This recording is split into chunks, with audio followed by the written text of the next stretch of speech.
God, can everybody hear me?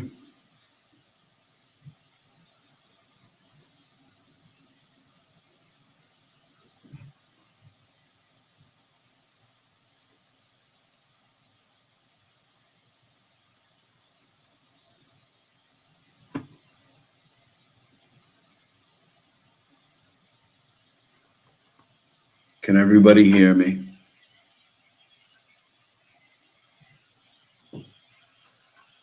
Can everybody hear me?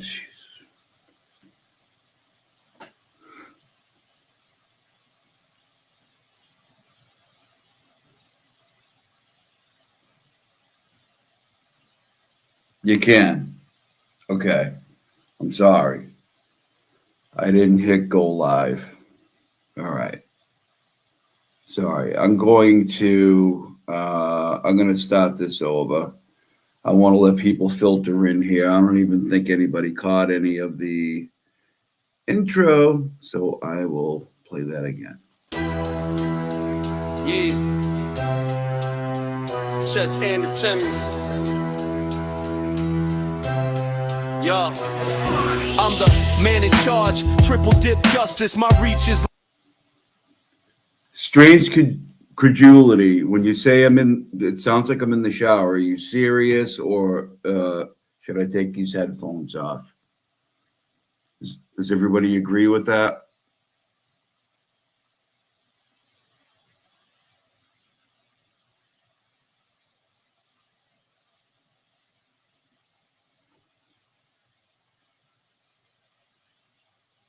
You sound betrayed now.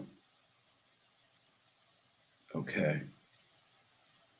All right, so you're just being a jerk, because if you are, you can get out of here.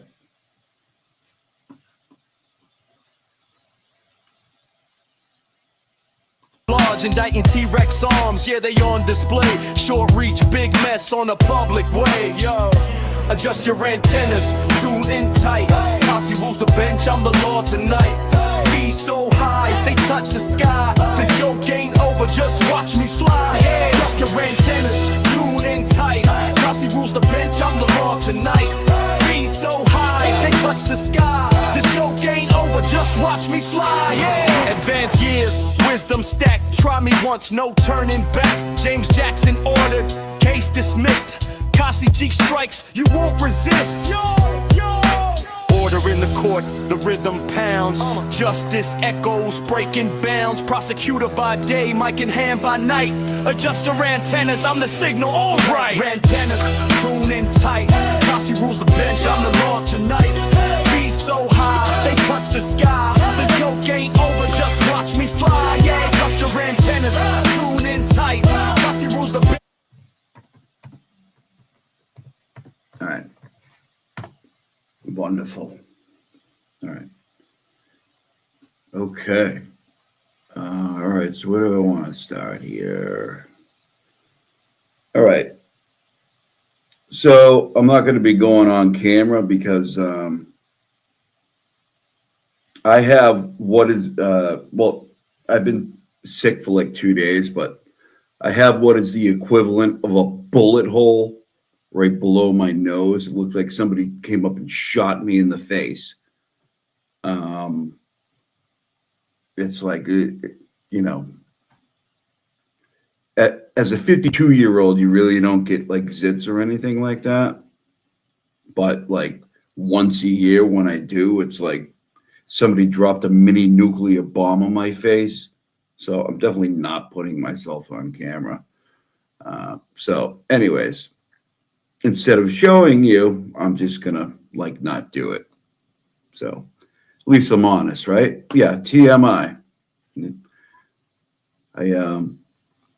I tell the truth probably too much, but hey, that's what it is. That's why I'm not on camera.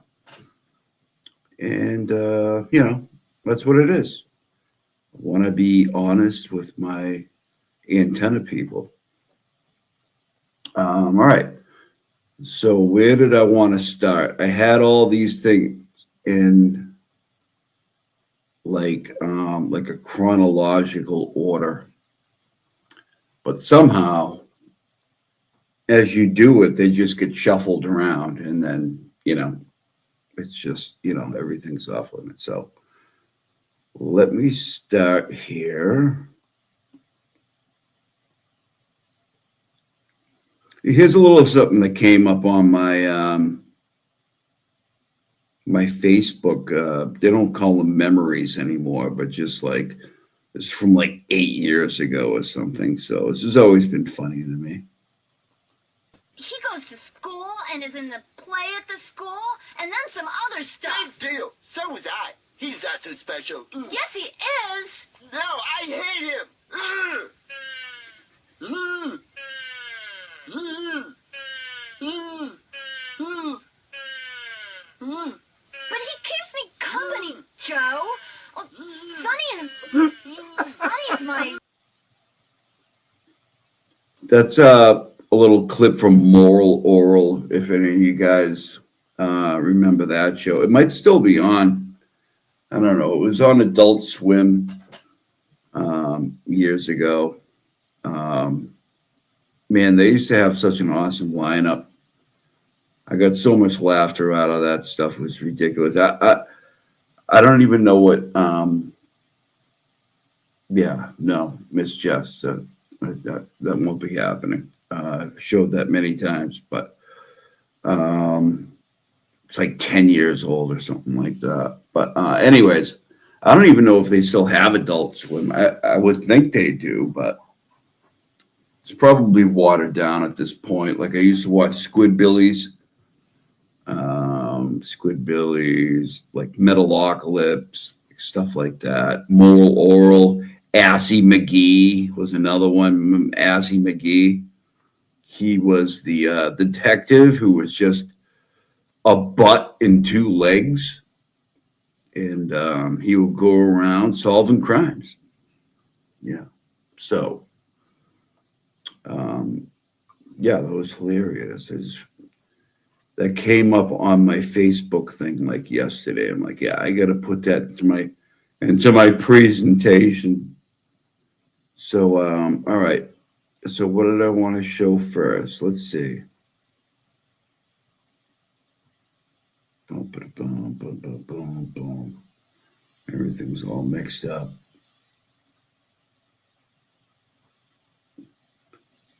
Oh yeah, but even before that, people were so mad at this that I posted this on X. I don't know why. It's not a big deal, but people got very mad over this. You have no long-term friends. Yeah, that's not okay. Hold on. Forth, top to bottom. I don't seek vengeance. I don't have enemies. I don't do revenge. I don't have any derangement syndromes.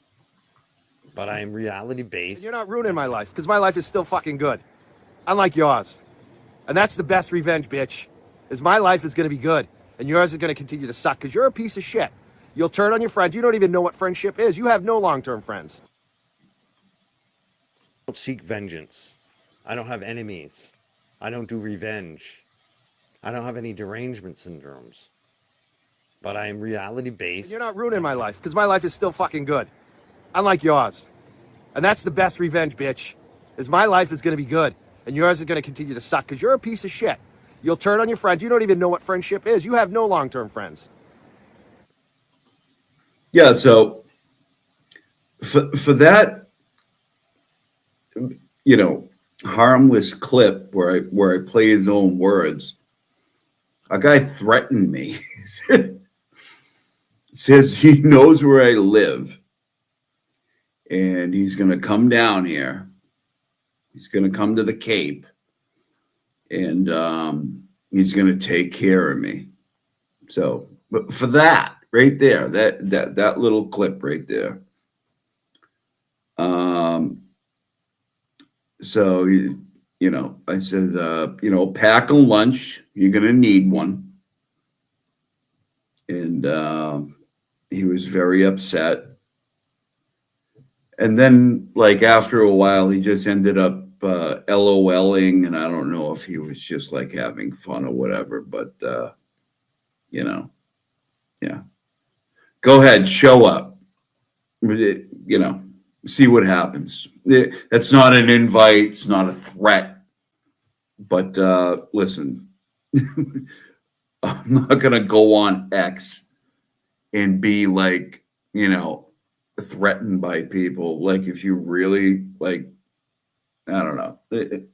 I would never even take it real world, but if you're that upset over like it's a clip where he says he's not into revenge, and then you know what he says? That's the best revenge, bitch. I mean, so he obviously does. That's all. I didn't even put any words into it. I had no hand in that clip whatsoever. It was all well, I won't call him the new name because I want my old name to stick, god damn it. And that's Cryford, okay? That's my word. I introduced that name. But then it was amended the other night when he farted on his own live stream, and now he's Cry Fart, okay? So now he's Cry Fart. So, you know, that's his name now as far as I'm concerned. It's still Cryford or Cry Fart and Vagina Mike. I understand that came afterwards, but I wanted to put on the record, okay, that he does do revenge because that's the best revenge, bitch. Okay? All right. So I just wanted everybody to know that. All right. So I wanted to play. How's everybody doing, by the way? Oof. Rough night. What do we got? 24 people in here? God damn. Will must be going strong. Should have probably pushed this to 5:30, but whatever. It is what it is. Yeah, it's okay. I mean, the thing is when am I ever going to go? What's the best time? Yeah, Jess, I get it. But guess what? You know what's after Will? Baker and probably, what's it? I don't know, 3 other people that are 100 more times popular than me. You know what I mean? So what am I going to do? Just keep pushing it out. I mean, it is what it is. It's a presentation, and hopefully Will send people this way. If he doesn't, he doesn't.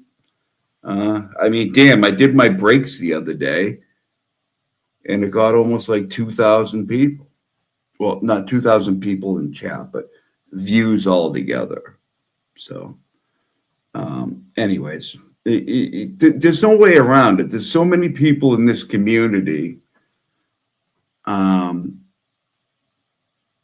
that, they've all been around longer than me, including Ray from Dallas. What am I? There's no good time of day to really kind of do that, I mean, Ray's an institution at this point. You know what I mean? I am not there. I might not be, I can't riff like him. You know what I mean? So all I can do is give you a presentation. But I do think the stuff that I'm going to get to is important. Very important. And I'm going to show you why if I can find the shit that I want to find. Okay.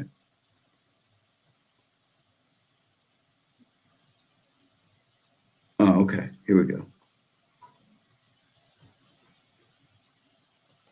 Testified to it, is that she made a 3-point turn. If you can recall, if you're familiar with the case, or if you're not. So when Karen and John had left the bar and they were driving to 34 Fairview, they actually missed the turn to turn onto Fairview Road. And so she ended up making a 3-point turn to go back around and then make a right onto Fairview. So we have that knowledge, right? That is a data point that they were able to work off of to understand where, when you're looking at the car, when she actually made that 3-point turn and what happened in sequence with that. So the vehicle itself has something called trigger events. And these trigger events will capture certain movements of the wheel, degree changes, reverse, things like that. So Dr. Welcher actually points out here that two triggers.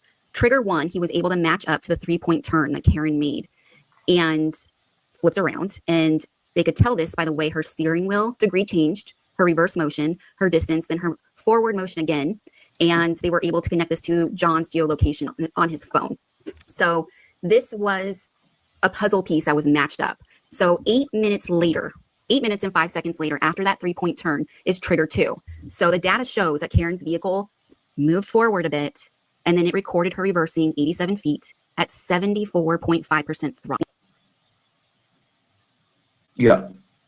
So, so you heard that, right? Now,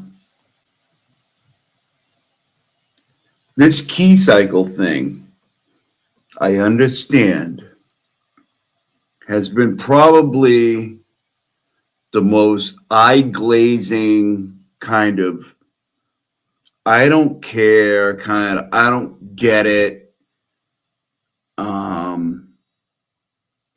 piece of the evidence of both trials. And I understand why. Okay?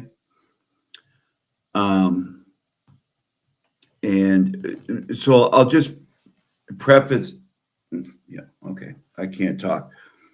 I will just say beforehand, I was a mechanic for 15 years before I went into stuff that can make me more money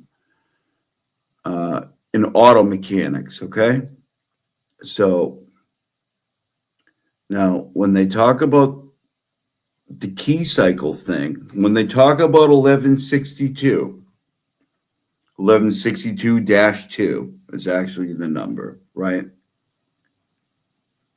The whole case, both of them, were based off of this data point, 1162-2. Strange credulity, you know what I'm going to say, but I'm also going to tell you how easy it is to kind of come up with it. And I believe it's because of the it's like they should have had testify as a master mechanic or somebody from Lexus, as I've heard that many times. Maybe Lexus doesn't want to come in there into a trial and talk about the inner workings of their vehicle. I don't know. But I know a lot of people who could have spoke to this, including myself, and I'm not a master mechanic. I hold a couple certificates, but I know what a key cycle is. I know what an ignition cycle is.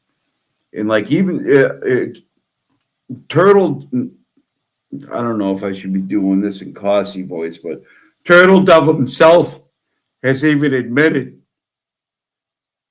that the key cycle stuff just bored him to tears. He didn't like it. And he just kind of tuned out. The problem is, Turtle Dove, is Karen's, both of her trials were based off of 1162-2. And I can't believe that in the second trial, because you remember, after the first trial, they said, whoever the retard was that did it the first time, they ruined all the data, right? And then they had that other guy go down there, or up here, so to speak, and to actually get the data, because they were really the ones that knew what they were doing. And, people ruined stuff the first time. And we found this, this just huge database of stuff that everybody missed before, right? Now, I don't have any evidence to the contrary. I think that's absolute bullshit, okay? Because even in the second trial, they still used 1162-2. The -2 is not really important. It just puts a 1162 key cycle, okay? Based everything off of that, okay? And then if you remember, Matthew DeSogra testified, and after he testified, Shannon Burgess, on his own, even though it was a request from Hank Brennan, changed his report because they're like, oh shit. Well, now things have changed a bit. And key cycles and ignition cycles won't show you a time. They don't give you a timestamp. So they're using the phones to time up to 1162 key cycle. And that in itself, I'm already bringing you into a land of confusion. But anyways, that's why, is because they want to pinpoint. It didn't pinpoint. They're like, well, now, they're a half second off, or they're a second off, and that could be reasonable doubt, right? So, but I don't want to get too deep into it. I just want to stick to really simple terms. I might have already gone too far and lost you already. I'm not sure. Okay. So just know that in both trials, everything was based off of that 1162 key cycle. Now, I did a really simple thing earlier, and I don't know how to make it any simpler for you, but I'm going to show what a key cycle is and what an ignition cycle is. You cannot have an ignition cycle without a key cycle. It's impossible. Even though Trooper Paul in a little while is going to, try to throw like amplitude hedrons at you and try to make you confused, but make no mistake. Okay. Now I put this into my presentation. Where is it? So man, I'm telling you right now, I'm getting rid of StreamYard. I'm going to Streamlabs or whatever it is, and I'm never coming back to this shit because I can't do this anymore. Okay. This was all set up. And shit's just gone. Okay. All right. Give me 1 minute, please.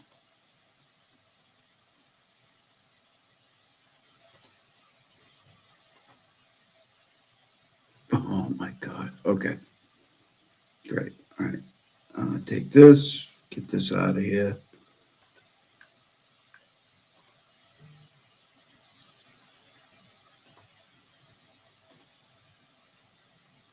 All right. So to understand what a key cycle and an ignition cycle is, I went like fully dinosaur age. All right. So, okay. All right. This is my my little scooter I run around the Cape with in the summertime. This is a key cycle, okay? It's off. It's off right now. Okay. You click once. That puts the power on to like the horn. Sorry if that was loud. Just trying to show you. Puts the power on. The engine is not ignited. Hence the word ignition, okay? But that is a key cycle. Well, it's not a key cycle until I actually turn it off, okay? So right there, that's a key cycle, okay? Now, let's turn it off. Let's turn it on.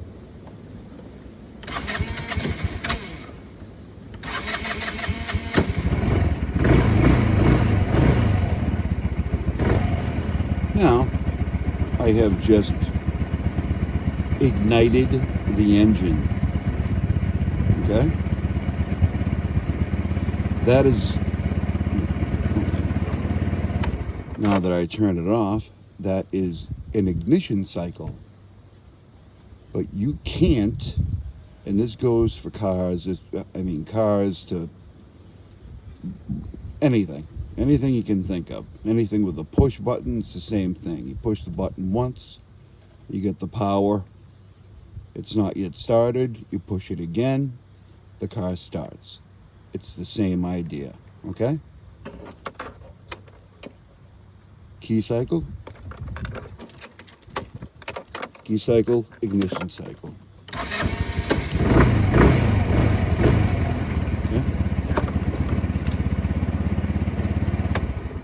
Okay, so by definition, you can't get an ignition cycle without going past a key cycle. It's impossible. You can't do it. There it is. That's the lesson for the day. That's all that means.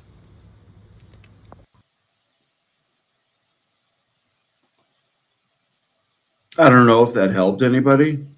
Did it? How long does it stay in the information of the vehicle? Now, a thing like I just did a demonstration on, not at all, because it doesn't have a computer. It's just an engine. That's why I wanted to keep it so simple. But in a 2021 or 2021 Lexus 570, for the lifetime of the vehicle, starting at 0000, and the first time starting at 1, going in chronological order.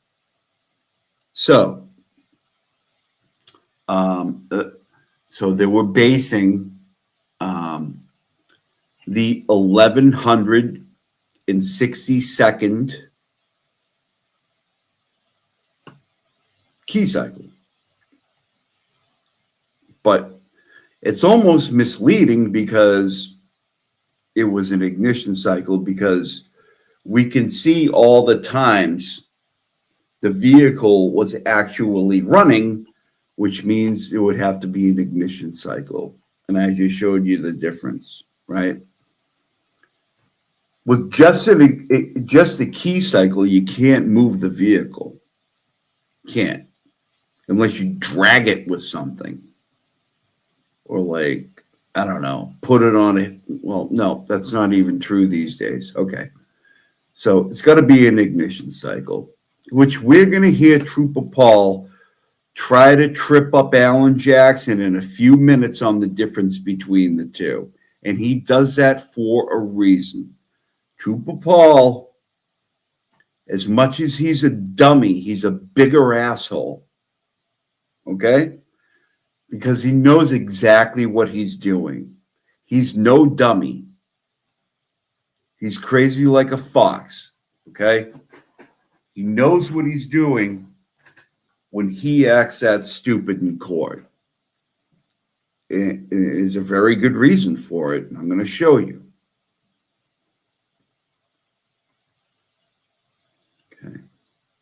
So where do I want to go next? I could go to, well, I could just go to this simple. All right. Now, Trooper Paul claims that his testing started at key cycle 1164. Okay? 1164. And you know what? I'm probably going to do this in reverse. I want you to have context.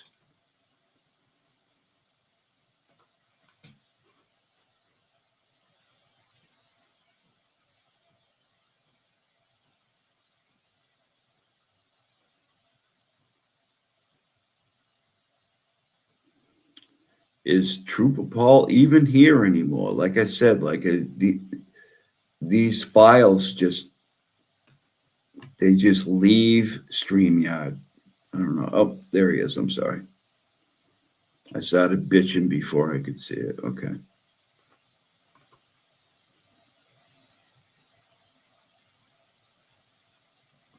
Okay, let's ignore the 2 seconds. Okay. That's not what we're doing. Okay. All right.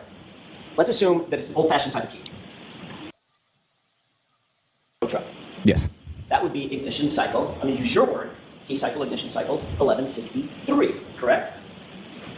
Again, ignition cycle. Back that up. Sorry. In state custody. All right. So starting at 1164 and counting backward. Before you started your testing, you know that the SUV had to be started, the ignition had to be turned over, and it was driven to the Sally Port in Canton at 5:31 p.m. from a tow truck on January 29th, correct? I didn't know that. You did or did not? Did not know that. Okay. Assuming that the car had to be started and put on a tow truck, that would be key cycle what?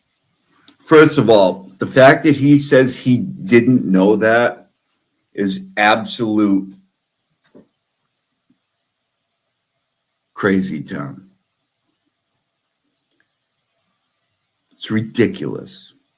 But let's go. I don't know how. I can't speak to the fact that recorded a key cycle at that time. I can't hear you. I can't speak to the fact that we record a key cycle at that time. Okay. If the car was turned on and driven onto a tow truck, would that be a key cycle? I don't know because these keys record different ways, so I can't speak to how or why it did not record on there. All I can speak to is that those are the key cycles. The odometer mileage is more what I was going after on. You fucking piece of shit, dude.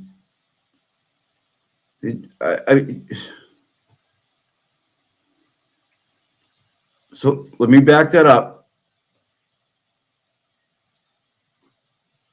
Driven to the Sally Port in Canton at 5:31 p.m. from a tow truck on January 29th, correct? I didn't know that. You did or did not? Did not know that. Okay. Didn't know that. Assuming that Didn't the know. car had to be started and put on a tow truck, that would be key cycle what? I don't know how. I can't speak to the fact that recorded a key cycle at that time. I can't hear you. I can't speak to the fact that we record a key cycle at that time. Okay. If the car If you can't testify it would recorded a key cycle at that time, then you can't say fucking anything about key cycles. Not one single thing. Because that means you don't know what you're talking about, and therefore you cannot testify. But you weren't voir dire, were you? This guy's going to piss me off. And like, I didn't know how bad at the time, but just stick with me here. car was turned on and driven onto a tow truck, would that be a key cycle? I don't know because these keys record different ways, so I can't speak to how or why it did not record on there. All I can speak to is that those are the key cycles. The odometer mileage is more what I was going after on this whole thing. Trooper Paul, you just said unequivocally, when a car is turned on and then turned off, there's a key cycle. I said when the car without the ignition on, that's a key cycle. Right. That's correct. That's what I mean, when it's turned on, when the engine turns on. That's the definition of what it is. I can't speak to why I didn't go on, why I did not record. Well,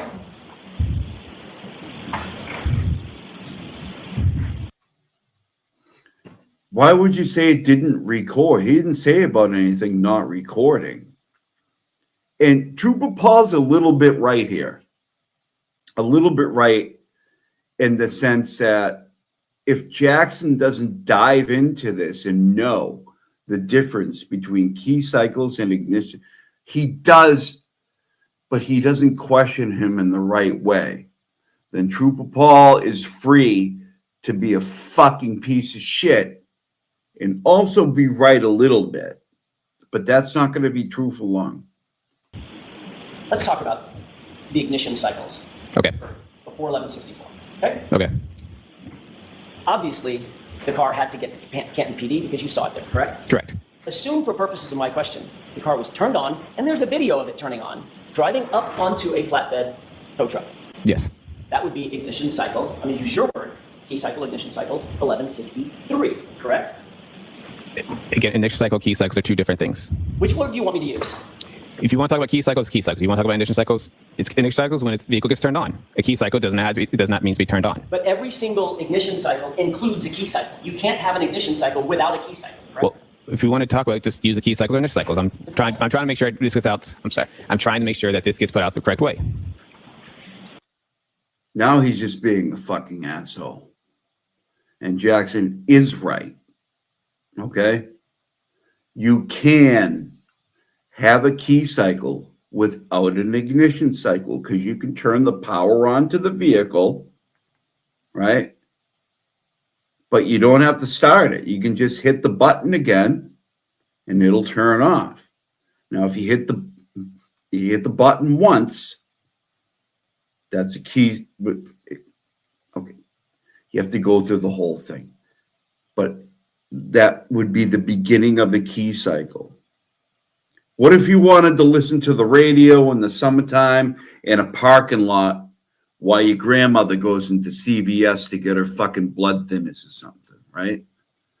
You could hit the button, right? Or, I mean, every car, I don't think I've had a push button car yet. That's how much I give a shit about that. Or how poor I am, however you want to take it. But anyways, you hit the button once, that turns the power on while your grandmother's in there getting her, I don't know, Lasix or something like that, and then comes out and like, all right, Grandma, I wasn't listening to the radio and killing your battery, and you're going to yell at me for it, so I'm just going to hit the button. That's a key cycle, right? You didn't start the vehicle. So, but you, by definition, and this is correct, there's no way around it, you can't have an ignition cycle without also having a key cycle. So let's keep that in mind. I just showed you on the scooter a couple minutes ago why that is. Danny, don't start with Every me. ignition cycle includes a key cycle, correct? In a sense, By definition, it has to, right? it doesn't have to. They record multiple different ways. You can have an ignition cycle without a key cycle. I don't know how they recorded, but it could happen. Explain that. How could that possibly happen? Because a key cycle is when it turns on, not engine running, and then turns off. Okay, so work with me here. Ignition cycle is when it turns on, engine running for 2 seconds, and then comes off. Okay, so Yeah, Crystal, this stuff is going to be carried over into the civil trial, though. It is. They're going to try to re-argue this stuff again. That's why, I understand it's been adjudicated, but they're going to use the same type of crap again. For the 2 seconds, if it's not on long enough, it might not record one. okay, let's ignore the 2 seconds. Okay. That's not what we're doing. Okay. All right. Let's assume that it's an old-fashioned type of key. Okay. Okay? Halfway on, the electricity is on. It's like it used to be called ACC. Accessories, Yes. Right? Yep. That's a key cycle, correct? For that intents and purposes, yes. This vehicle's not a key cycle. It's not a Then you thing. keep turning, Okay. and that turns the engine on, right? It turns engine on, correct. An ignition cycle, right? Yes. Well, then turns off. So ignition cycle necessarily includes the precursor key cycle, correct? Even though every key cycle might not include an ignition cycle. Would you agree with that? In that scenario, yes. Fine. Nope. That's not a scenario. That is an actual fact in the universe. It's not a scenario. And I guess that Jackson has to frame it this way, because if he frames it any other way, he's going to get his answers struck by Beverage Bev up there. But anyways, go ahead. Okay, with that definition, I want to talk about ignition cycles, because I don't want to get confused about accessories. Just assume the engine. Okay. Right? Okay. If you started your testing at 1164, then if the engine was turned on, thereby initiating a key cycle, driving the car onto a flatbed truck, and then hauling it over to Canton PD, that would be key cycle 1163. In that hypothetical, correct? It could be. Okay. It could be. It could be. Then going backward from there, if the SUV was, I'm sorry, let me add one. Yeah, you fucked up, Jackson. It's all right. Don't worry. It had to get off the tow truck in Canton and be driven into the Sally Port. Did you ever see that video? No. Being driven in? No. If there No. was a video showing Didn't the see car that, huh? driven into the Sally Port, that would necessarily be a key cycle, correct? Possibly. Okay, so that would be a key cycle. Possibly. My mistake. I was missing one, right? Okay. Before that, if the car was turned on and driven onto the flatbed to get to Canton, that would be key cycle 1162 in order, correct? We're going back. It's possible. All right. It's possible. Before that, if the car was started and the car was driven from One Meadows Avenue to Karen Reed's parents' home in Dighton, that would be another key cycle, 1161, correct? They're possible. Before that, if the SUV was started and driven by Possible. Miss Reed from the garage at John O'Keefe's house to Jennifer McCabe's house at 5:07 in the morning, that would be another key cycle, correct? 1160. Is that right? It's possible. And before that, Possible. if the SUV was started and driven by Miss Reed to the waterfall, from the waterfall to 34 Fairview at approximately 12:15 a.m., that would be another key cycle, 1159, right? It's possible. Possible. Yeah. I want to be clear. The reason that these numbers skip in your diagram, they don't go directly in order, right? Not every single number is in order on this left-hand column, because this is only a diagram of when triggering events occur, right? Yes. Something unusual about the operation of the vehicle, correct? Yes. And it's clear that from the data, there was no triggering event at key cycle 1159, was there? No. So assuming the driving events that I just told you, right? Assuming for purposes of my question, that the driving events started at 11:59, driving over to 34 Fairview from the waterfall. Then driving at 5:07 in the morning over to Jen McCabe's house, 11:60. Then driving to Dighton, her parents' house, 11:61. Then the car being seized in Dighton by Trooper Proctor. All right, Care Bear. Karen, can you shut it down? Like, this is what people were talking about. You don't need to do that. Your lawyer's doing fine. Like, the jury's watching you. It just, and I'm not trying to be a dick, but like, you know, that stuff doesn't help. Jackson's doing fine. 62. Then the car being taken off the flatbed and driven into the Sally Port of Canton, 1163. Your testing starts at 1164. That would mean that at 1162, that key cycle would include the time in which Trooper Proctor had possession of that car, correct? No. Assuming my hypothetical. No, Your hypothetical? Yes. If that's hypothetically how it works, then it's not a hypothetical. It's, oh my God, this makes you so mad. It's not a hypothetical. It's actually what happened. But, you know. yes. Then what? If that's hypothetically how it works, then yes. On June 9th, 2022, you were asked by a grand jury whether you knew or had done any scientific testing to determine the distance a body would actually travel if struck by a vehicle. He moves on to the grand jury stuff. I would have drilled a Buick-sized hole into the ground until I got him to answer these questions, not as a hypothetical, but as an actual fact. Because why?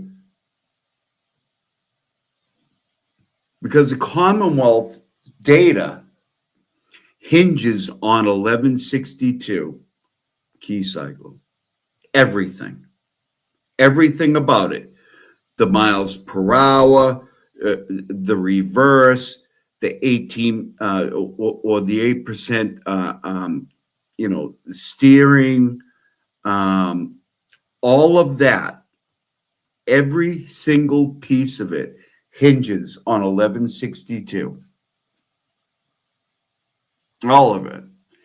And he just kind of moves on to the grand jury, and I don't know. Remember that? Not that specifically. Not in that way.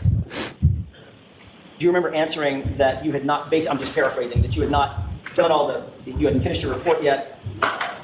Why don't you show him? He said he didn't remember it that way. KTG 809, that's a pretty good way to look at it. Yeah. Your answer starts at about line 12, but the question above it is probably informative. You were asked, does that remind you that you were asked by a grand jury if you could calculate how far a body would move having been struck by a vehicle? Yes. And you indicated, quote, yeah, there's certain calculations we can do with that, would figure out if the car backed up, hit somebody, and then they go a certain amount of distance, and it's based on miles per hour, the speed of the vehicle, the striking vehicle, and stuff. Remember saying that? Yes. What did you mean by stuff? I don't know.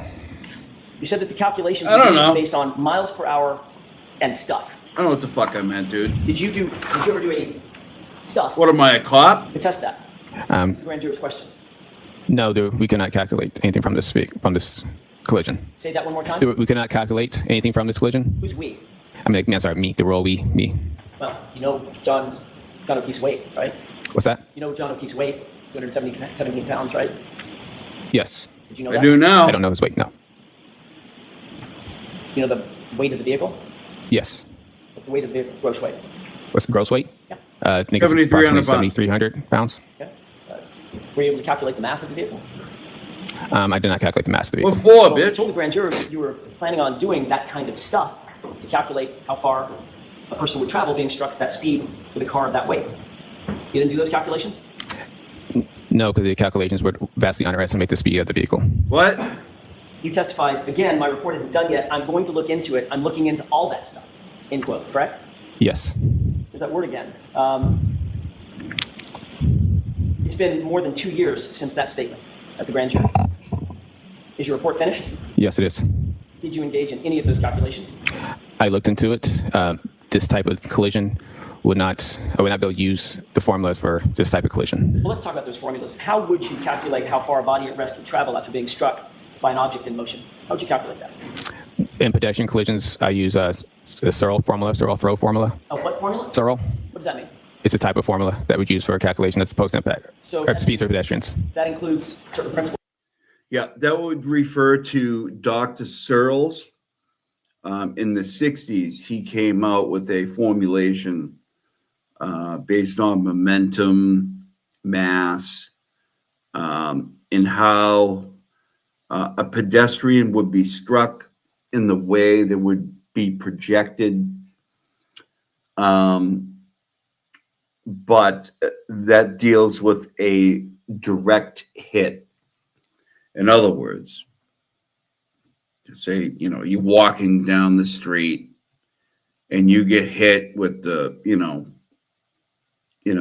to the middle or just to the right of the left of the front of the car, taking the full brunt of the mass of that vehicle, taking your mass into effect, how far under the conditions would that project you out and all this other crap, okay? So they want to say two things. They want to say shit like this, but then they want to say it only hit his arm, right? All right, so instead of hitting a 217-pound man, did I say man? Man, they're now hitting an 11 to 12-pound arm. That's also, and Jackson's not wrong, it's on a hinge called a shoulder. I mean, your shit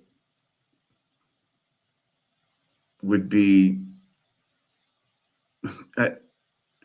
let's say by some miracle, like Mary came down and she enveloped you while you were being hit by the 7,300-pound Lexus. Mary just said, I'm going to give you a hug and kind of, you're a protected class. And somehow you didn't get a fracture. Even with Mary draped around you, you get a bruise. Okay? So, this is the stuff they just throw up there. And it's insane. There's physics to calculate that, right? What do you mean? I'm sorry? What do you mean by certain forms of physics? There would be physics calculations that would be required to figure out how far a body at rest would move, having been struck by an object in motion. Right. That's a basic principle. Yeah, I guess you could say, though. All right. Can you I guess you describe could say that. exactly what calculations you would need to employ to determine how far a body at rest would travel, having been struck by an object in motion? So, in this scenario, in this collision, it's more of a side swipe. So he did not he did not get enough speed of the vehicle post impact with the vehicle to be able calculations. His center of mass was offset from the vehicle, so we would vastly underestimate his speed. So that's why I did not do a formula. If he was more in line with behind the vehicle, he would have been projected forward, and using that projection forward, he would have been able to get more closer to the actual speed of the vehicle during that post-impact travels. What? Well, that presumes a couple of things, Trooper Paul. That presumes that he was quote-unquote sideswiped, right? Presumed? Presumed by you. You didn't see how he was hit, did you? Based on the evidence, it appeared to be a side swipe. That's your opinion. That's just reading the evidence. You're saying that the principles of physics as we know them today, He doesn't even know how much he modern weighs. mathematics, is thwarted by a sideswipe? Objection. Is that what you're saying? It's the calculations that are out there. You can get a speed and just underestimate the speed. Okay. The calculations are out there in the world. You're free to go look them up. I don't know what the fuck they are, but they're out there. He doesn't even know how much John weighs. And he's able, without voir dire, to get up here as an expert and opine on this shit. It's fucking amazing. You would have to know what the initial momentum of the object is that's in motion, correct? Of what object? The truck, Paul. I would have to know that speed. Yeah, you'd have to know what the initial momentum is, not speed, momentum. There's a difference, Okay. right? You Okay. agree with that? No. Not really.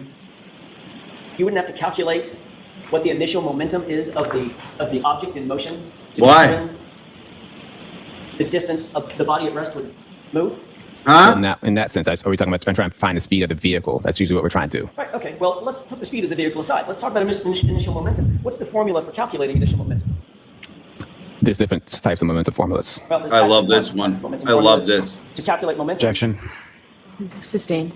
To calculate momentum, there is a So It's shitty. sustained. It's shitty for our case, Is it Judge. true, Trooper Paul, that there is a singular calculation for determining initial momentum? That is P equals M times V, where P is the momentum. You're solving for that. M is mass. You multiply that by velocity. Is that right? What do you think the answer is? Anybody?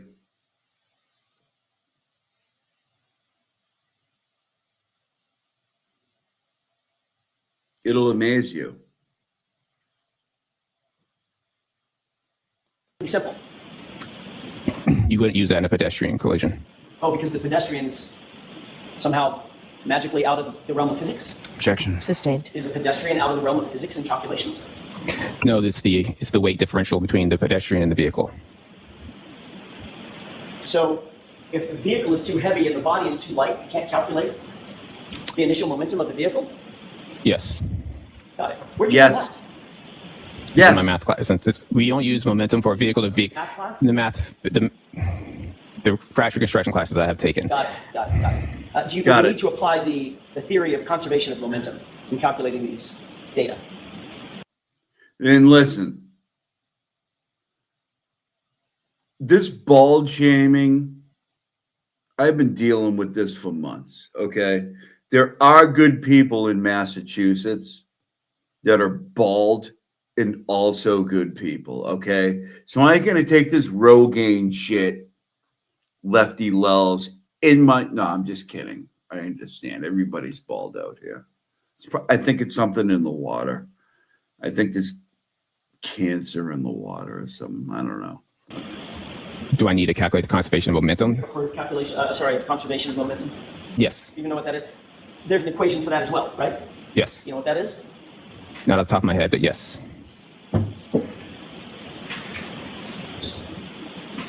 Based on the basic principles of physics, is the total momentum of the collision greater or less than the total momentum after the collision? Total momentum before the collision, is it greater or less than the total momentum after the collision? Basic question.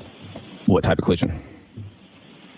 Group of Paul, they're exactly equal in all respects. What type of collision? Right, that's the theory of the conservation of momentum. Momentum. Now, Mary, I think there might be something to that.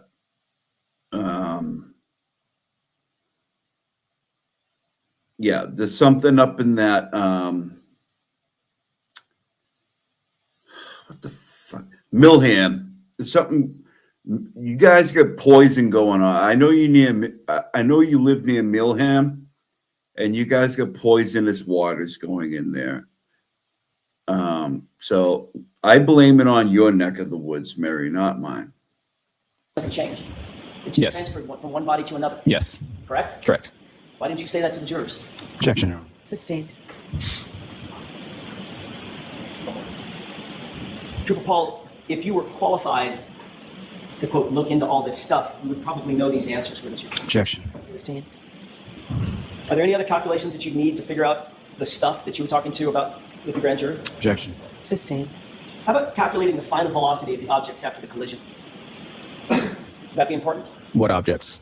That would be John O'Keefe's body. So What the objects? object I don't- that you claimed was flying through the air 30 feet. Okay, Objection. sustained. How about calculating the displacement using kinematic equations? Would you be able to do that? The displacement of the body? In order to calculate how far the body would move based on the mass of the object striking the body, could you use displacement using kinematic equations? So, like I said before, the side swipe, he would not have gotten 100% of the vehicle, 100% of the speed of the striking vehicle. It would have vastly underestimated this vehicle. You can hit a person and side swipe them, spin them off to the side, and have that and get a speed from those calculations. So you're saying that the discipline of physics cannot figure out how far John O'Keefe's body would move, but you personally figured out that he would have flown now somewhat, or been projected somewhat 30 feet. Objection. Sustained. Are you saying that the principles of physics are incapable of determining with the proper calculations how far John O'Keefe's body would have moved given the collision at issue? Objection. Is that what you're saying, Trooper? No. Okay, next question. Well, you just said because it was a sideswipe, all these calculations, these physics calculations are inapplicable, right? I'm saying it would underestimate the speed and the distance. The truth is, Trooper Paul, you have no idea what all these physics calculations mean, do you? Objection. Sustained. You've not been trained in physics formally, have you? Yeah. And Jackson's pissed because he has the right to be. They're basing everything off of what this asshole is saying. And it's all wrong. Because if his testing started at 11:64,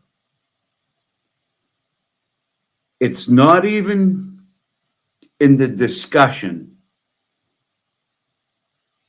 that what they're basing everything off of did not happen at 11:62. It just didn't. Okay? Yeah, I'm going to put this back up. All right? 11:64.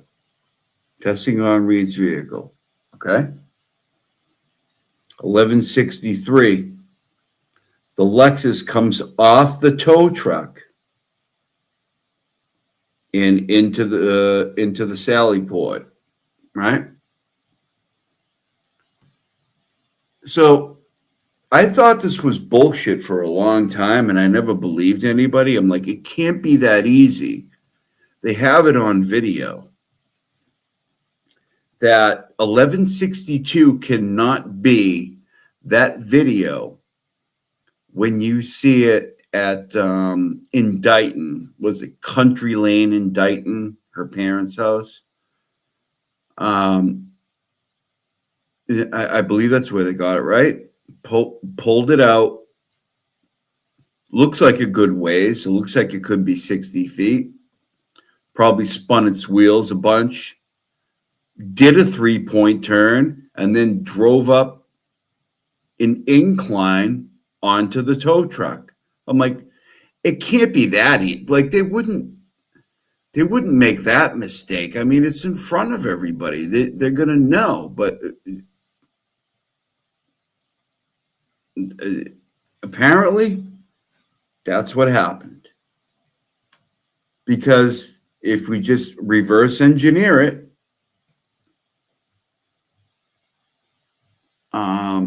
she goes to her parents. She parks it, right? Cops come down there. They don't take a picture of the taillight. They talk to her. But before they even went down there, they ordered the tow truck, right? Tow truck comes. Puts the Lexus on the tow truck. That's 11:62, right? It's got to be. But even if there's shit in between, that puts it out even further.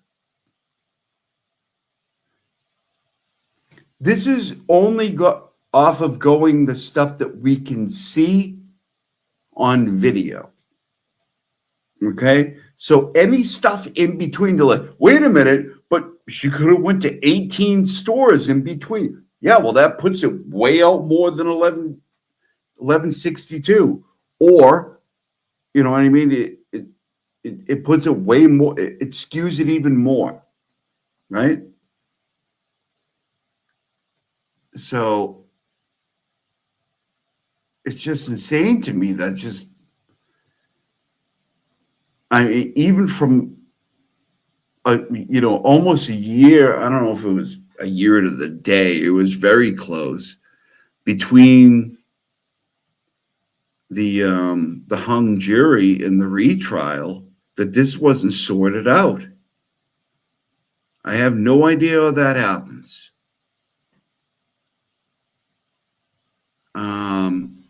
And also, I had another point, but I just lost it, for Christ's sakes. All right, hold on.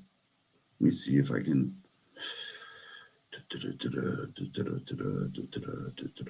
I don't know. I can't think of it right now. It might come to me in a minute. All right, let me see.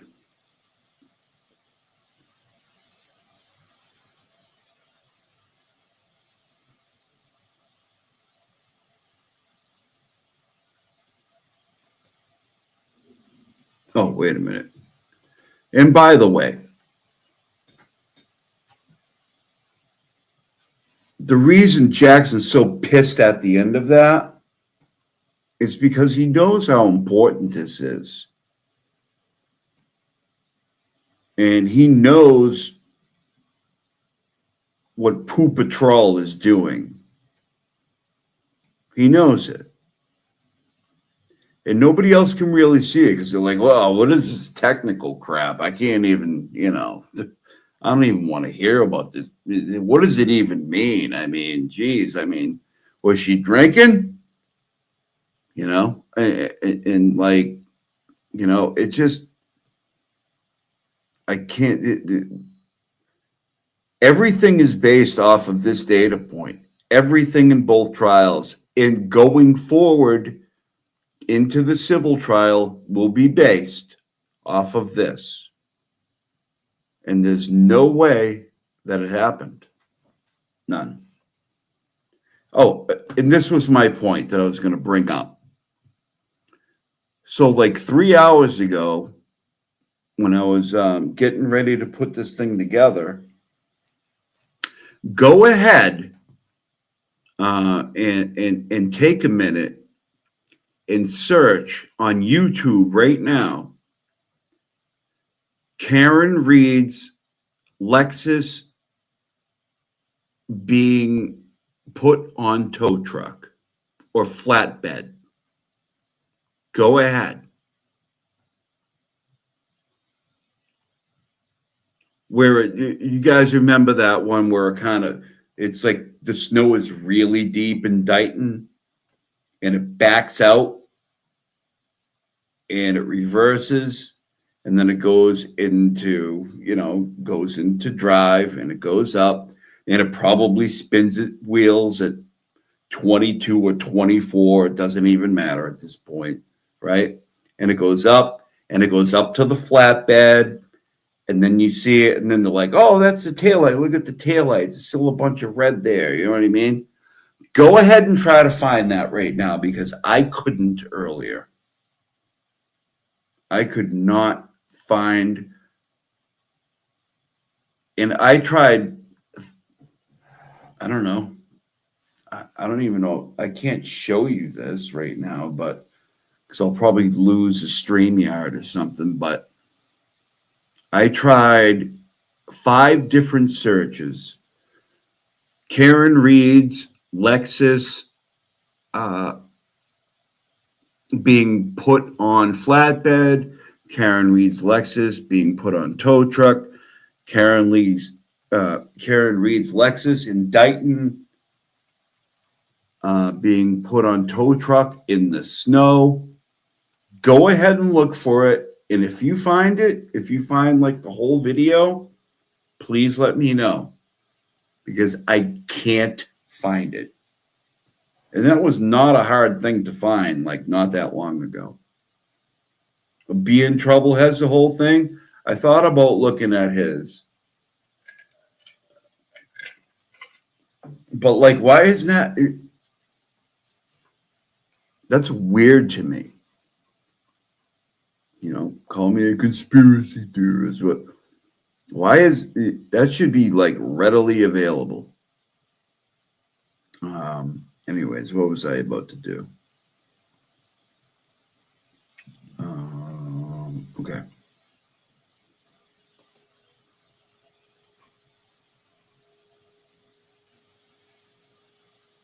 All right, so if things go in chronological order and they go in numerical order, where's 1163?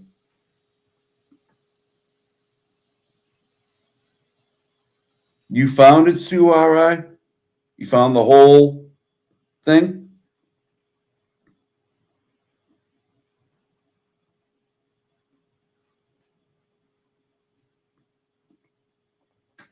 Can you, I mean, you don't have to, like, you can't put links in the chat, but can you tell me where you found it? Was it Be in Trouble?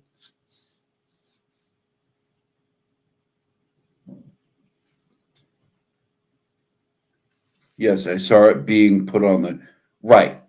But just now, today, or before? Because I saw it before. That's not what I'm talking about.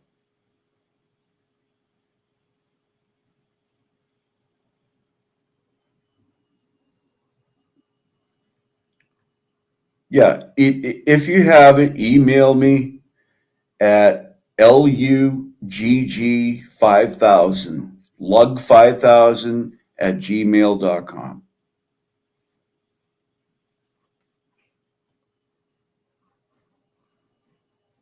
man, I tried a bunch of searches. I couldn't find it. I don't know why.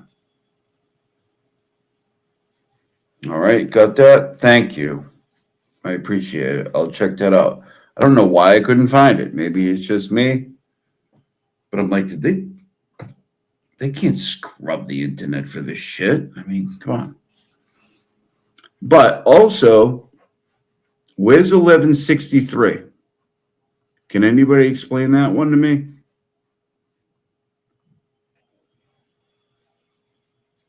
So 1163 never happened.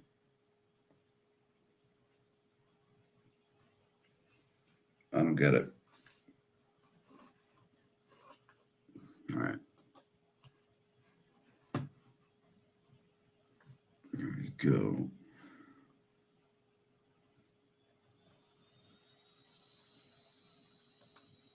To it is that she made a 3-point turn. If you can recall, if you're familiar with the case, or if you're not. So when Karen and John had left the bar and they were driving to 34 Fairview, they actually missed the turn to turn onto Fairview Road. And so she ended up making a 3-point turn to go back around and then make a right onto Fairview. So we have that knowledge, right? That is a data point that they were able to work off of to understand where, when you're looking at the car, when she actually made that 3-point turn and what happened in sequence with that. So the vehicle itself has something called trigger events. And these trigger events will capture certain movements of the wheel, degree changes, reverse, things like that. So Dr. Welcher actually points out here that two triggers. Trigger 1, he was able to match up to the 3-point turn that Karen made. And now look at this. Third bullet point down. Walter uses multiple data points to explain what occurred during the two trigger events, 162.2, 162.1, 162. Karen's vehicle recorded between the time she left the Waterfall Bar Grill and she drove away from the Albert property without John. It's not even close to being what we can see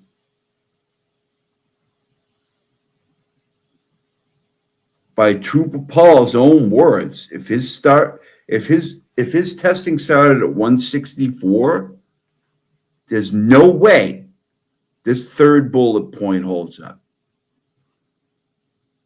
But it's these types of things that like they just like go by the wayside, and I get it.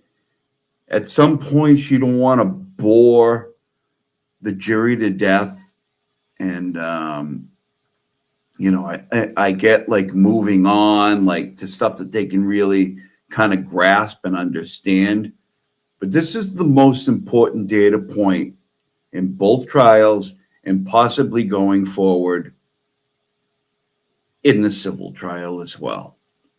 It's just that simple. They base everything off of that. How popular 1162 is ingrained in my head forever, right?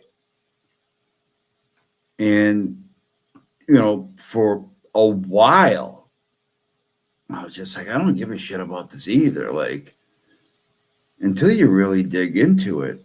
And, man, it's something that's so easily disprovable that, like, I don't think people get it. Does anyone?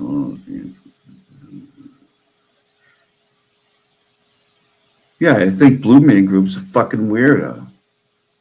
Yeah, why would he wear his underwear?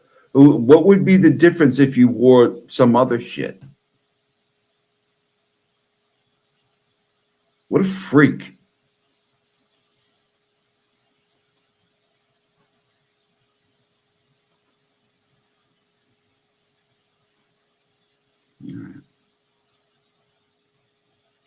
This is the stuff they correlate to, I'm just showing stuff that they used in support of their 1162.2 data point. Like, oh my God, look at these. We're going to put them in red. Look at that 13.5. That means from dead center, the steering wheel was tilted at 13.5 degrees.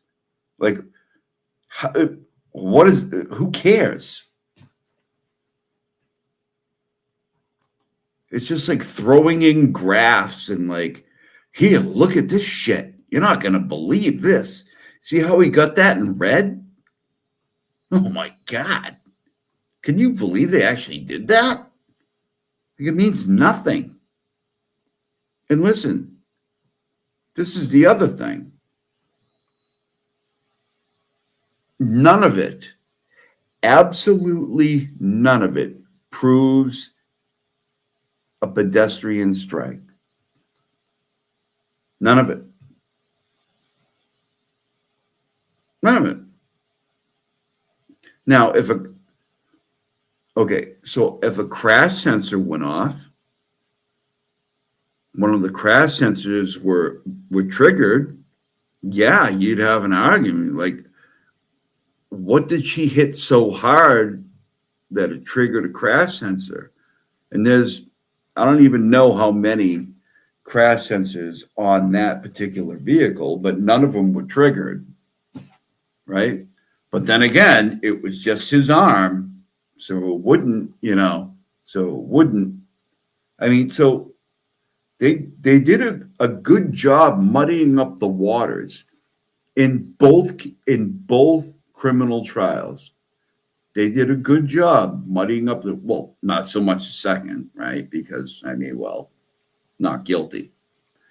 But in the first one, as retarded as Trooper Paul is, and as much as he is trying to hide and obscure and misdirect, and we laugh at him, and he was the laughing stock of that trial, he did enough. He did enough. Because she almost went to jail because of Trooper Paul. And that's the truth. On a fake data point. Okay? It didn't work the second time. Hold on.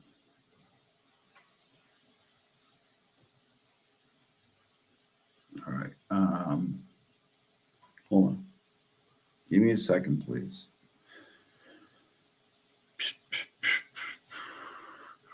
All right, let me take this down.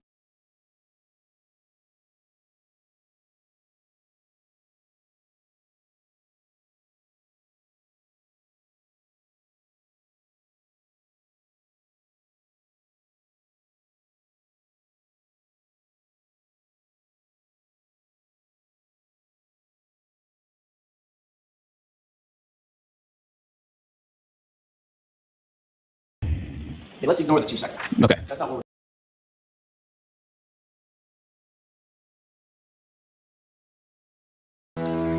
Yeah. Just and the Timmons. Yo. I'm the man in charge, triple dip justice, my reach is large, indicting T-Rex arms, yeah they on display, short reach, big mess on a public way, yo. Adjust your antennas, tune in tight, Cossy rules the bench, I'm the law tonight. Be so high, they touch the sky, the joke ain't over, just watch me fly. Adjust your antennas, tune in tight, Cossy rules the bench, I'm the law tonight.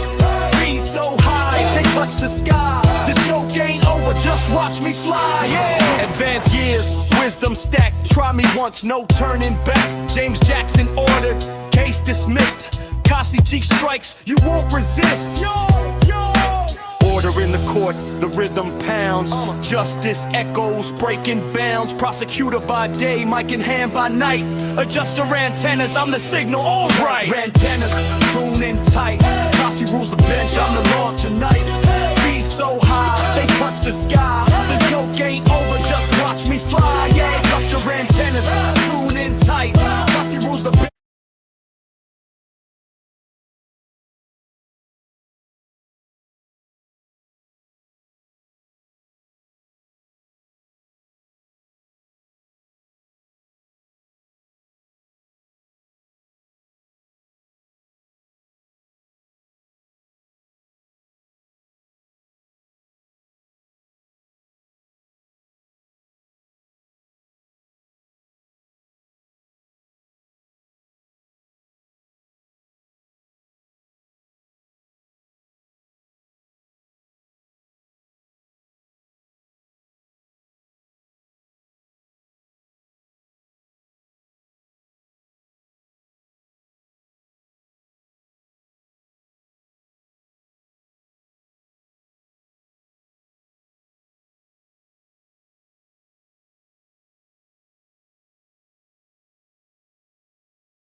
reports, but they have a moment to decide, do we collect these drops of blood on the snow? And if they don't collect them right then and there, that evidence is going to rapidly disappear in the blizzard. They did not have the special type of containers to hold snow water to collect the blood. So they went to go find sterile cups across the street is where they reached out to an officer, right, that lived on that street. And that's what they did. And some would say that was probably really good thinking outside of the box. And actually, the people who did the audit of the Canton Police Department did say that was really good thinking outside the box. So, and if anybody watched Longmire, if anybody was a fan of Longmire, there was something very similar done in an investigation in the snow on Longmire. And I've noticed that no Karen Reed people are making fun of that. So, well, I think you've got people that, they're not investigators, they're not law enforcement. You've got some law enforcement that'll come in, and use their credentials, who are biased, and they'll be like, wow, this is just a terrible investigation. Were mistakes made? Yes. Mistakes are made in every single investigation. Mhm. And I think in this situation, and I've said it before, the defense's job is to find these things and to exploit them. And our job and the juror's job is to kind of weigh each side, right? So if the defense finds a mistake in the investigation, they're going to make it look like it was the most terrible, worst thing that could have ever possibly happened, when it just might be a mistake they made. The way our system works, in a way, you can criticize defense attorneys, but it's kind of like a built-in check and balance, right? So then you've got to improve what you're doing. But what happened here is ridiculous, with the public thinking that they're these experts. It's kind of ridiculous to me. And I will tell you this, and again, this is my only experience. I have a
Anything? Please tell me when you hear something.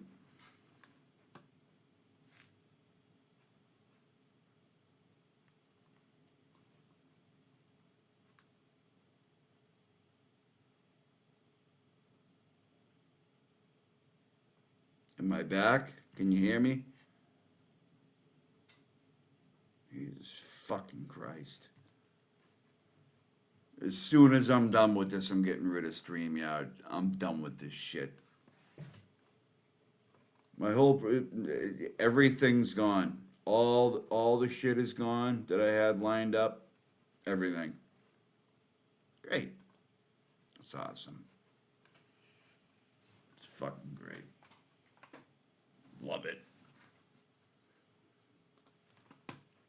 Hold on.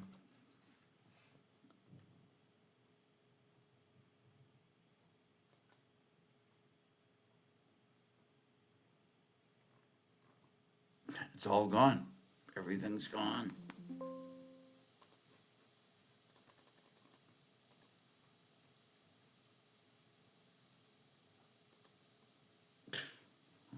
Wow.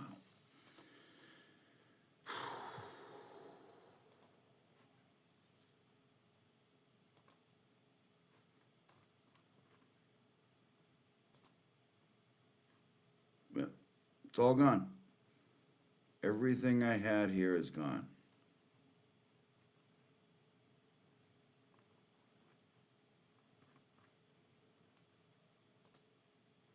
Wow. Okay.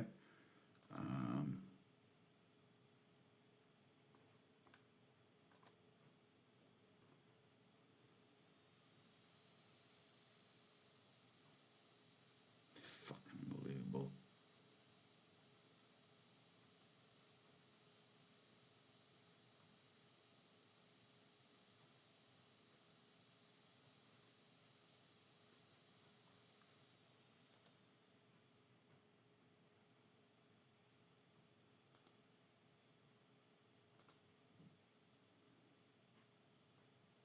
About the vomit on the boxer shorts. Oh my And I God. just, Oh Lord. I just wanted to say, I'm just going to walk you through a scenario. I don't know this, but I know a little something about head injuries. So he had a very severe brain injury that most commonly results in people throwing up. So if you ever know anybody who's had a concussion or a TBI, you have to watch them. They'll often get sick. You get very sleepy, that kind of thing. So, if you combine that with the information about the grass on John's pants, that they showed that in both trials. It was emphasized more in the second one. It's, if you just think about it logically, he's clipped by the vehicle, he's projected onto the lawn, his body is sliding along the lawn, the phone comes out of his pocket. He has this head injury at some point before he was completely incapacitated by the head injury. He may have attempted to sit up. He may have gotten sick. So you think about, where your lap is and all that. And then he was buried under feet of snow. So when his body was still warm, that water was soaking into his garments, into his fabric, kind of transferring everything that was on them into his clothes. So it's just think through that process, and it's not illogical at all. And, nothing that they gathered at the hospital was nefarious in that regard. It all completely makes sense if you think about what the prosecution laid out, and honestly, ARCA laid out as the most likely scenario as to how he got that injury. And then, Dr. Isaac Wolf, what he said happens after that. It makes complete sense. It's not a mystery. The persistence of people saying this is mysterious baffles me. I honestly don't get it. I don't. Well, I think too is FKR kind of propaganda heads, like Olivia was pushing this idea that the report said the vomit was in his pants, in his boxers only. And if you read the report, that's not what it says. And like you were saying, Lydia, I can't believe that we kind of have to talk about how These bitches and pussies like Joe Flipperhead love to go after Olivia because you're afraid of her brains, aren't you? Dumb bitches. The brain power of all five of you fuckholes couldn't amount to that, okay?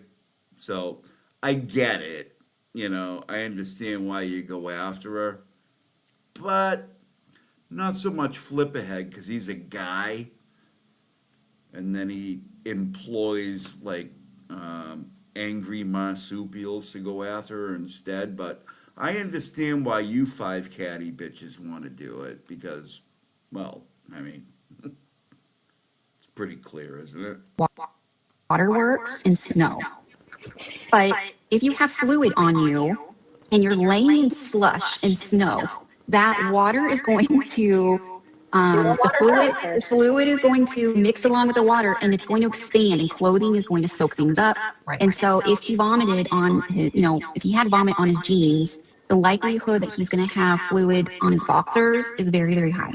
So there is It's your just that your pants would get pulled in the direction that you were moving, and they may have been exposed as well. I mean, That's these true. are Good point. these are not mysteries. He was moving, at 20 at the speed of the vehicle, so 24 or whatever it was miles per hour backwards. That's going to move your pants.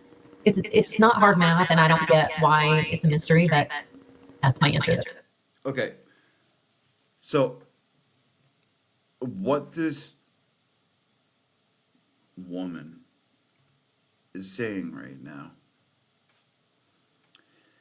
is if, okay, all right. So there's a few things because remember, John only got hit in the arm, a glancing blow, right? Because that's the reason for him not having injuries on any other part of his body besides his arm because he got clipped, right?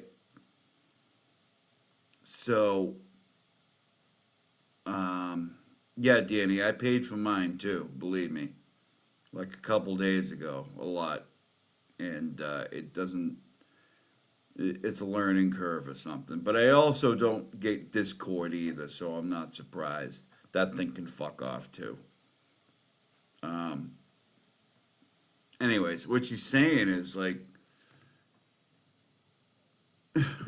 now they want to say he got hit by the vehicle and was projected in like cartoon style.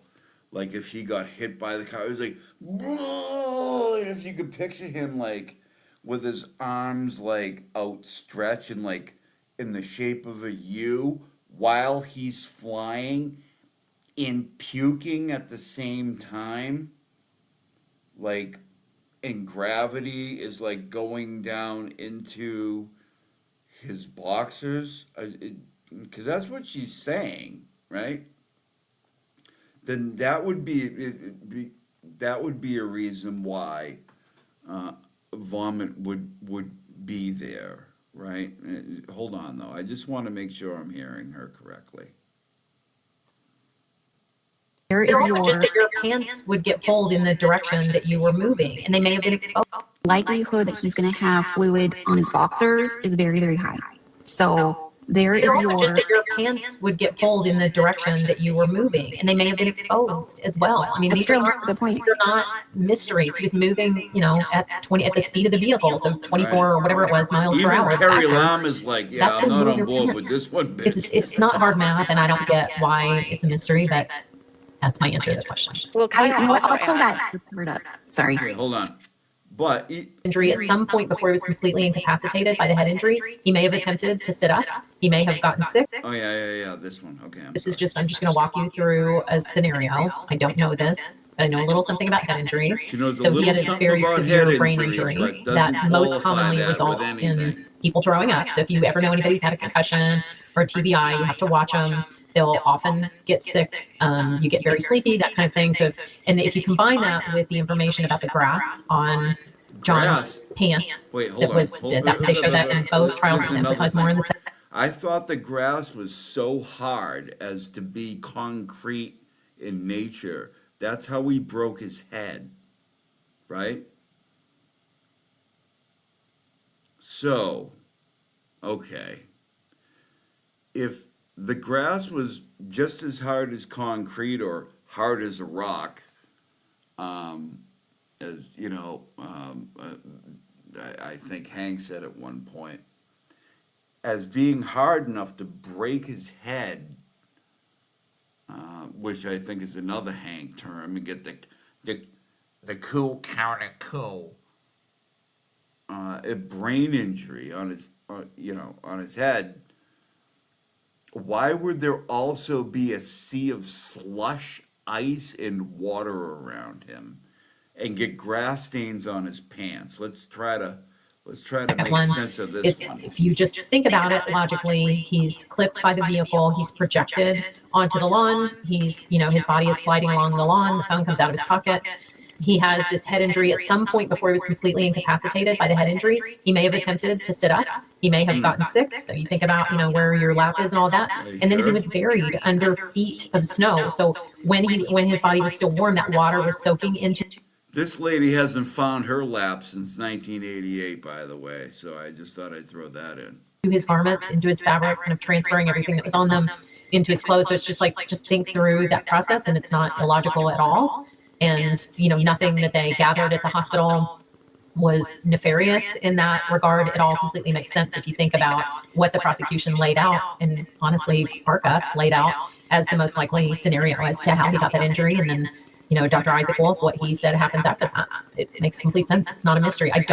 The persistence of people saying this is mysterious baffles me. I honestly don't get it. I don't. Well, I think too is FKR You kind don't- of no, you propaganda don't get heads, it. like You're Olivia was correct. pushing this idea that the report said the vomit was like in his pants, like in his boxers only. And if you read the report, that's not how. Why That's would not what it it be there says. And only? like you were saying, Lydia, I can't believe that we kind of have to talk about how water works in snow. But if you have fluid on you and you're laying in slush and snow, that water is going to the fluid is going to mix along with the water, and it's going to By the expand. way, I so want to make a joke right now about fluid being on you, but I'm not. I'm not going to go there. I'm not going to do And clothing is going to soak things up. And so if he vomited on his, if he had vomit on his jeans, the likelihood that he's going to have fluid on his boxers is very, very high. So there is Just your. that your pants would get pulled in the direction that you were moving, and they may have been exposed as well. I mean, That's these true. are Good point. these are not mysteries. He was moving, at the speed of the vehicle, so 24 or whatever it was miles per hour backwards. That's going to move your pants. It's not hard math, and I don't get why it's a mystery, but that's my answer to the Yeah, question. but he was Well, clipped. I'll pull He's that. clipped in the arm. Sorry. Someone's That doesn't make your whole body. You can't use it as a shield and a sword. You can't. You can't use it when you want and discount it when you don't. Right. So which is it? Was he clipped in the arm and nowhere else because that's the absence of injuries anywhere else? Or was he hit by the vehicle, projected by the full mass of the vehicle? And also the grass was hard as a rock, but also slushy and in a 3-foot pool of puke. Which is it? Because you got to tell me. You can't keep throwing out these things like they're real. Okay. All right. Okay, but I don't know. What does your doctor have to say? But his injuries were very substantial, and it's more probable than not that at some point he quickly became unconscious and was unable to do functional activities. What does functional activities mean? The ability to, get himself up and about would be one of the functional activities. The ability to call for help would be a very significant cortical function. And that's why I was talking about, that there's a variation on the theme from a simple concussion to a severe concussion like this. If a person does not have functional abilities because they are rendered unconscious, does their body, could it still move?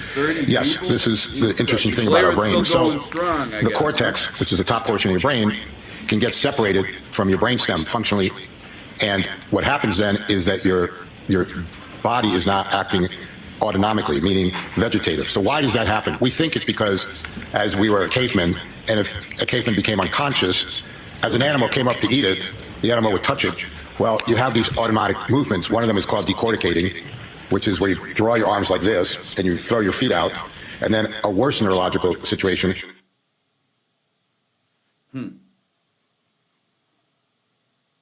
Interesting. What about Lapo? Would you expect that this could cause, let's first talk about incapacitation. Yes. How quickly would someone be incapacitated after they suffer a coup contra coup injury of this magnitude with the concomitant injuries that you see in the brainstem?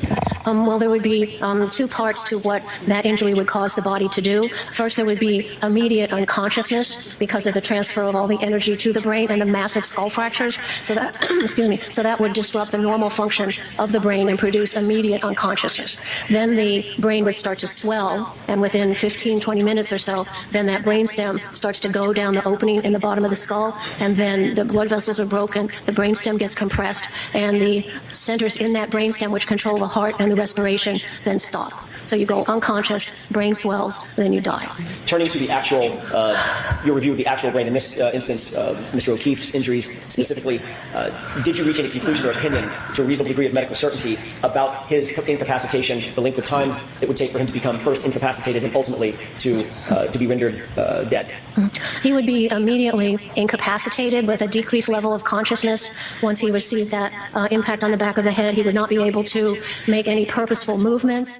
There might be some arm jerking or some seizure activity, but he would not be able to carry. He wouldn't be able to get up. He wouldn't be able to walk. He wouldn't be able to do any purposeful activity. He would be severely concussed, unconscious, not able to walk, not able to carry out purposeful activity. And then as the brain continues swelling and that brainstem gets compressed, then the heartbeat is disrupted, the breathing is disrupted, and then those heart and breathing stop. And within 15 or 20 minutes, then he could be dead. Is that opinion to a reasonable degree of medical certainty? Yes, it is. You testified concerning wound pattern recognition, pretty extensive. But, you know, Big Nose McCarthy up here. About the vomit on the boxer shorts. Oh my And I God. just, Oh, Lord. I just wanted to say, I'm just going to walk you through a scenario. I don't know this. I know a little something about head injuries. Don't know So he had a this. very severe brain injury that most commonly results in people throwing up. So if you ever know anybody who's had a concussion or a TBI, you have to watch them. They'll often get sick. You get very I think this was a little more severe than that, lady. I think this was a little more than Johnny took a hit while going out for a pass in the flats out at the, you know, the junior varsity game today and took a stinger. You know what I mean? We've had to go in every couple hours and you know, hold the pen light to his pupils to see if they've dilated, to see if he has a concussion. This was a little more than that, you know, a little bit. I mean, to the point where, you know, both doctors say he was basically incapacitated immediately, maybe with some muscular movement, and maybe with Dr. Wolf saying that over the evolution of like 2 million years, there's some like involuntary movements a body could make before being eaten by an animal. I think that's a little bit different than what you're talking about, lady.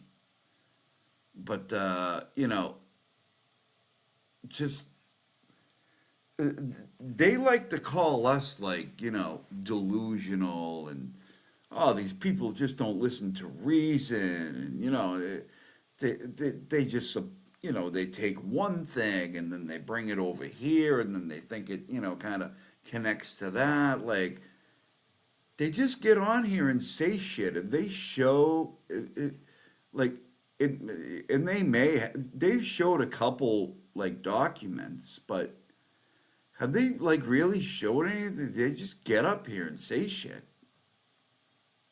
I mean, I don't know. I mean, I'm a maintenance engineer who just got laid off. Like, you guys have been in this like for a long time. You guys are the OG bitches of the FKR community. You don't have this stuff together yet? Good Lord. I don't know, man. All right, let's see what else we got.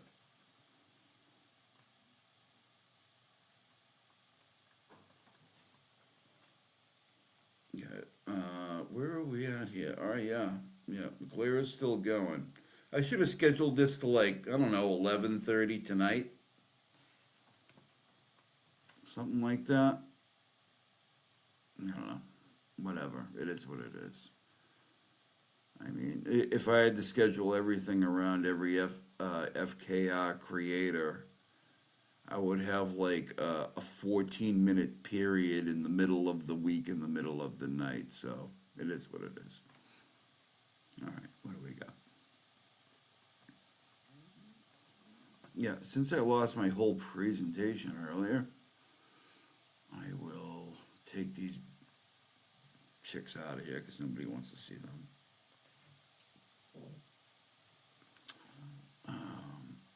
What else do we got?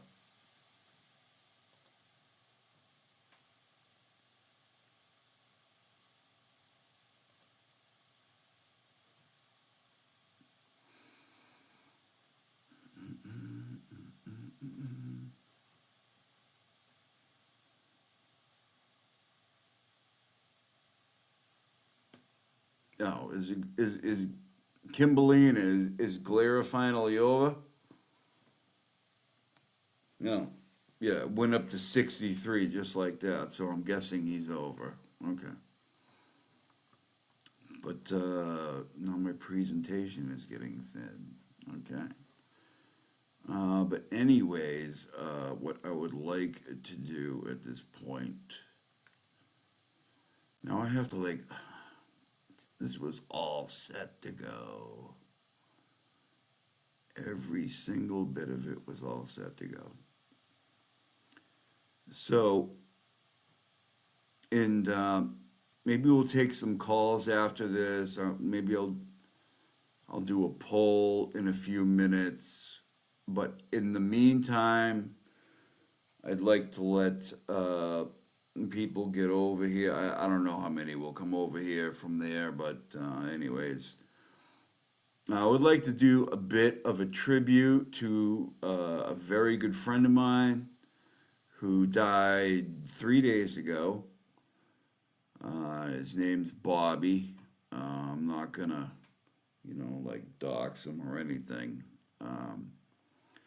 He is from the Massachusetts area, the Metro West Massachusetts area. He's one of the baddest motherfuckers on the planet, as far as I was concerned. And an employer of mine for many years. He was a plumber. And I started out plumbing with him I've been plumbing since 94. I started with him in, Jesus,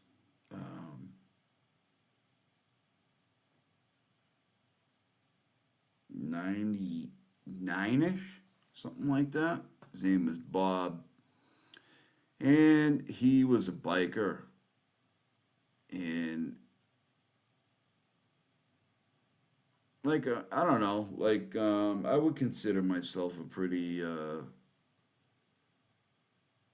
tough kid, you know what I mean? Not so much a guy, but, a kid. But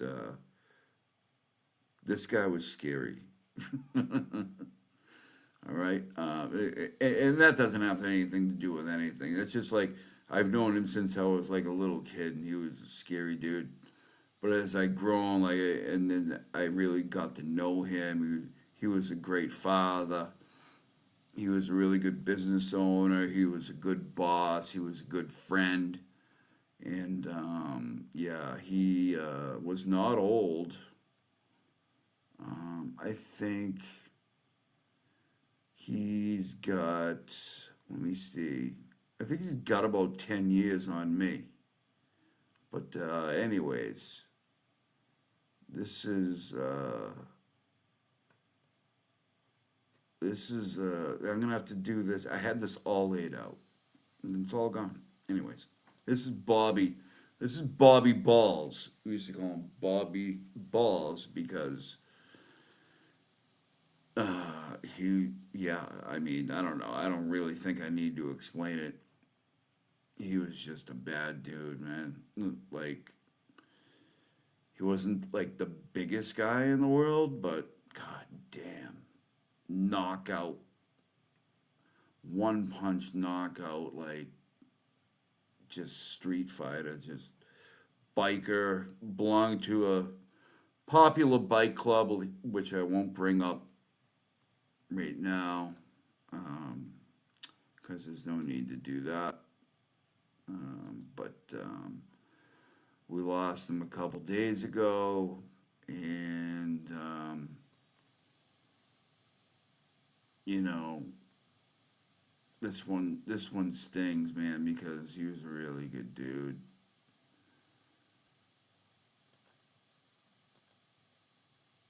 And I gotta do this like clicky by clicky here because I lost everything. Yeah. And that's his. I don't know. Can you see my cursor? That's his. Well, his ex-wife Kim, but she's a good friend. That's Bobby. You don't fuck with Bobby. God, man, I can't tell you how much of a badass he was. Like, I can't even put it into words. And it's like it's weird when you lose people like that because you think they're indestructible. And we're all eligible at any second. You know what I mean? Like,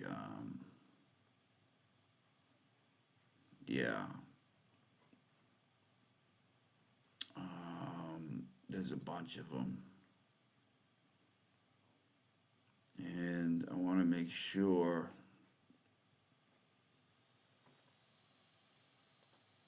Just hang with me here for a minute, people.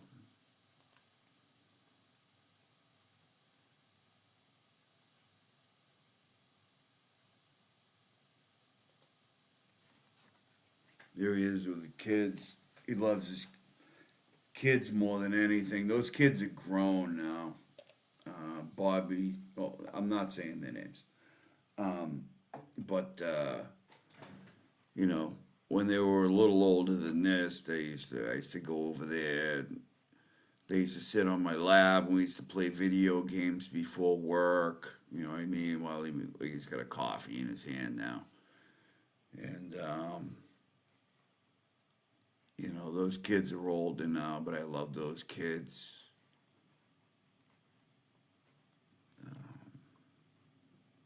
All right, let me put up the next one.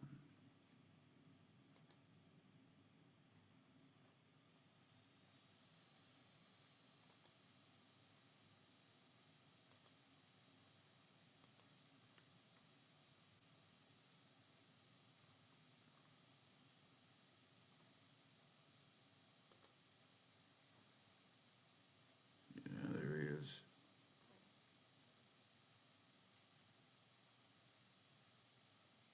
Once he had kids, he really calmed down. You know, before, look at Bobby. I mean, his son. Look at the look on his face. He's so funny. Yeah, before he had kids, man, he was an unstoppable force. Just riding around on shovel heads.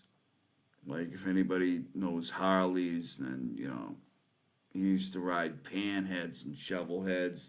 I bought my first Harley off him. It was 79 shovel head. The thing was radical. I don't even have pictures of it anymore. Like, I ended up losing them. But, and then he had the kids, you know, and then he started his plumbing business and he really calmed down. And I remember dressing up one year, going into his yard dressed as Santa. You know what I mean? And like he brought his kids to the back window and he's like, oh my God, Santa's out back. And I was like near the swing set and I'm like, I don't even know what I was doing out there. And I was leaving them presents like outside and like the kids like went crazy. And, you know what I mean? I was only too happy to do that. Because, you know, him and his, well, now his ex-wife, Kim, are just super good people. And I'll never forget them.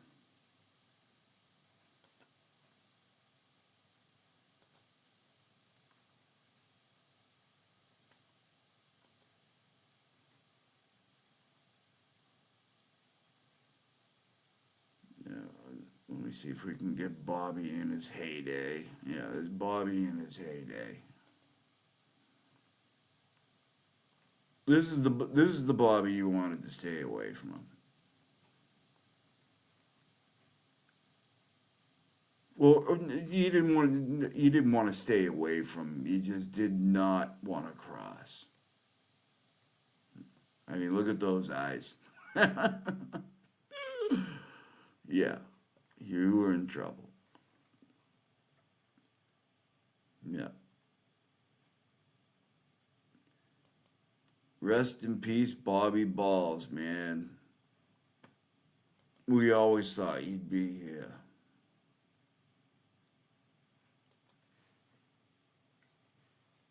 You guys are gonna have to stick with me for a minute. I got a couple of these. It's important to me.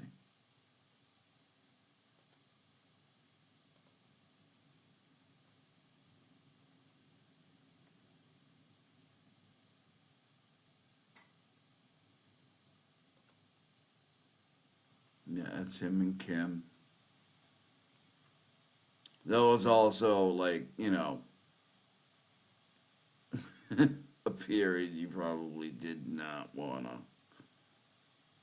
fuck with Bobby. If you know, you went near his wife, it was over. Believe me, it was over. I mean, it wouldn't kill you, but you know what I mean. But you get it.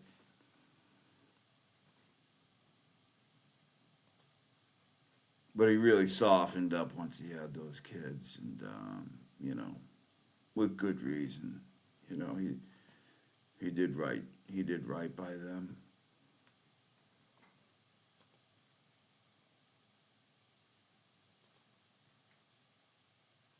What do we got? What do we got? What do we got? Okay.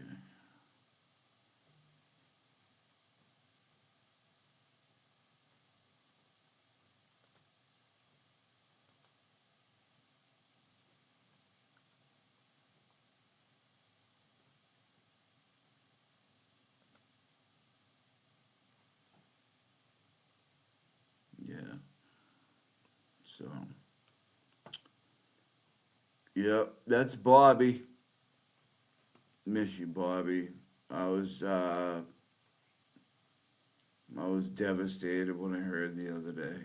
But, you know, all right, let's get out of that. Let's see. I don't know. I had a bunch more crap lined up, but does anybody want to call in?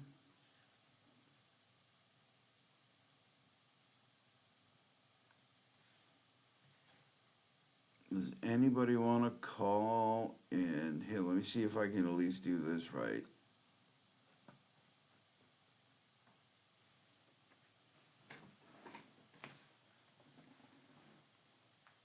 All right. Actually, can you? All right.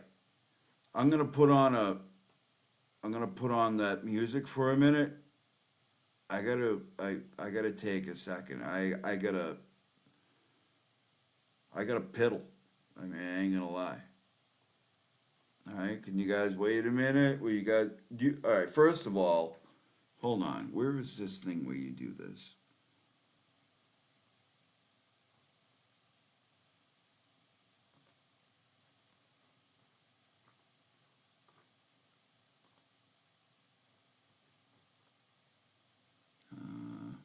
No, no, no. That's a no, no.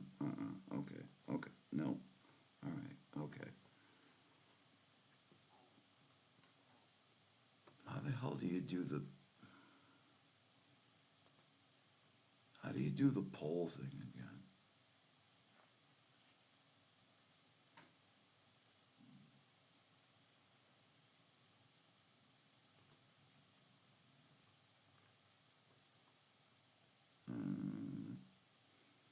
No, no, no, no, no, no, no. Mm-mm.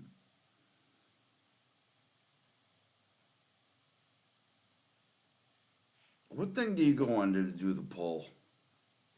Or is there, can you do that?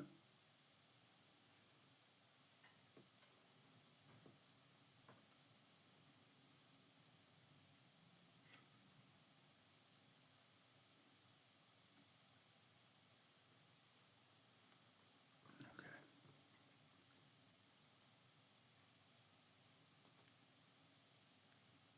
No, that ain't it. This is funny. This is funny. Okay, yeah, I get it.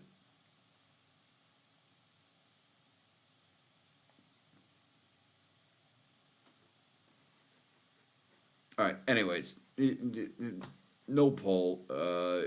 Listen, if you want to call it in a couple minutes, you can.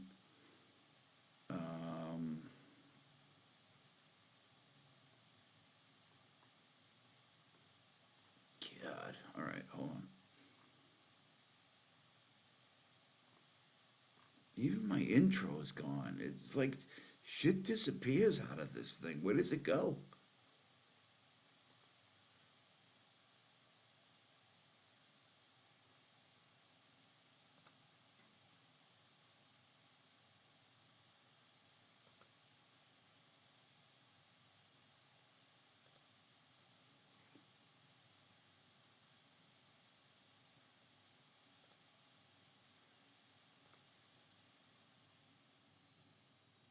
All right.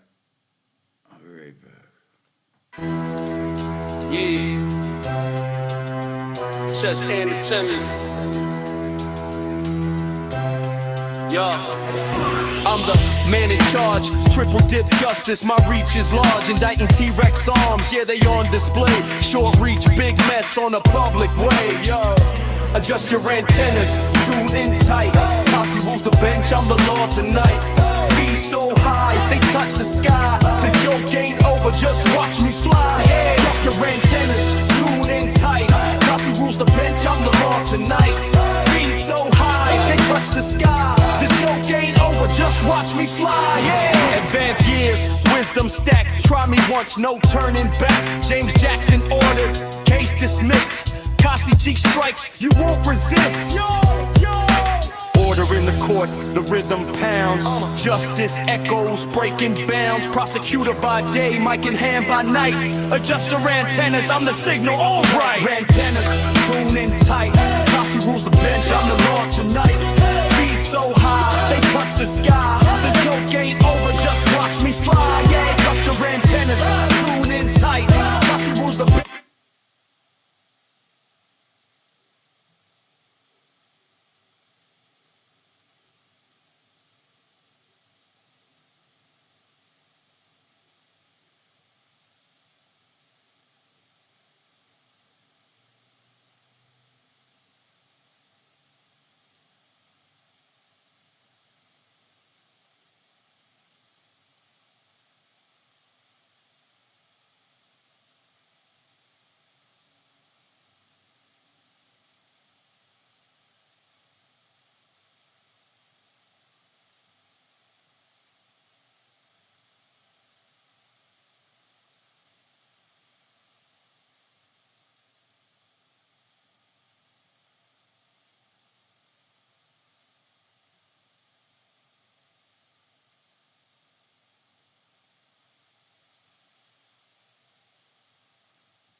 All right.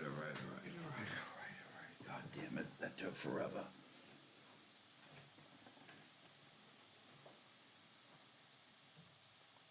All right.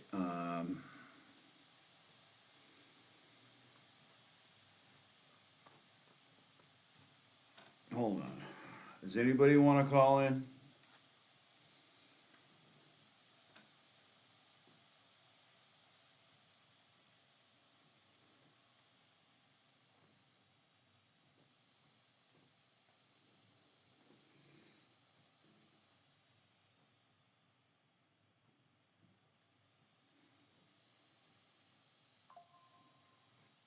Oh, shit.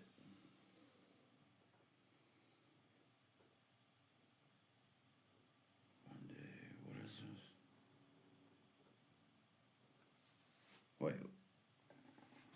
What's today? That can't be from today.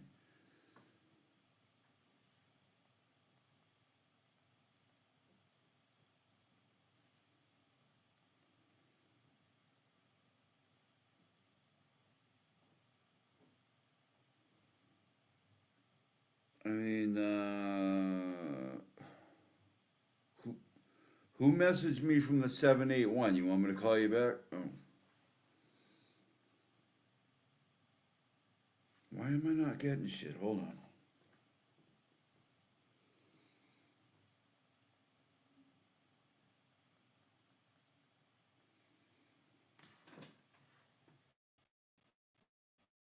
I missed the call. I'm calling your ass back. Hold on.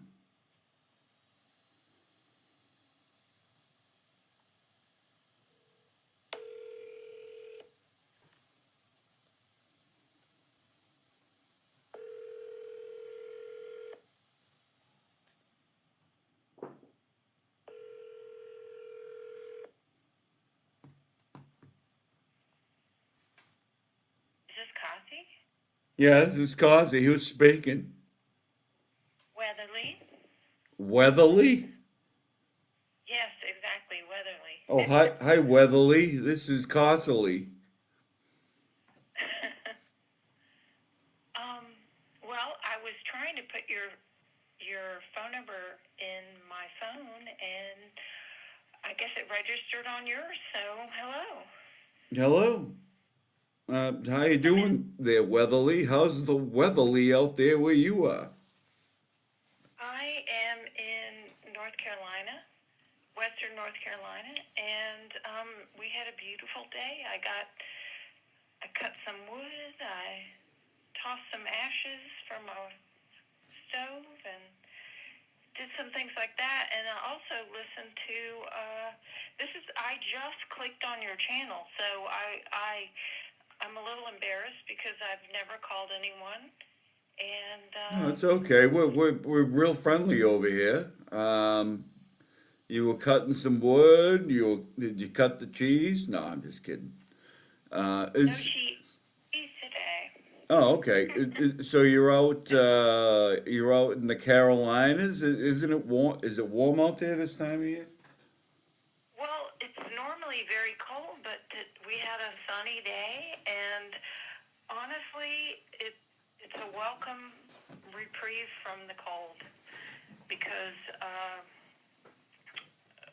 yeah, it just is because I didn't get my wood together this year. Yeah, you and me both. You didn't? No, I don't want to talk about it, but go ahead. Okay, well, you mentioned it, so, yeah, so it's probably the Velcro sneaker. Yeah, the Velcro thing. Yeah. It makes it challenging, Yeah. It's been said. Yeah.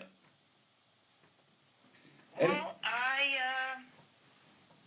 so I just clicked over to your stream from Will's stream, and I watched that, the four, whatever they are, the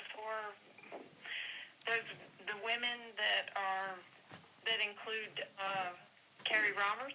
Oh yeah, the forensic four. Yeah, there you go. Yeah. The 4Ensic. Yeah. And the lady that was hosting it, I don't know what else to call her, the blondish one, her voice really bugged me, like her modulated tone, and it just felt so manipulative, and I can really react to people when they're manipulating, like I can feel it in my body, and oh Mm-hmm. my God. Yeah, yeah. The forensic four. Yeah, there's something else. They um, they say a lot of stuff. I mean, I'll give them that. They say a lot of stuff. They say a lot. Hopefully, they'll keep unveiling things that can be used against them. Yeah. I mean, I listened to them.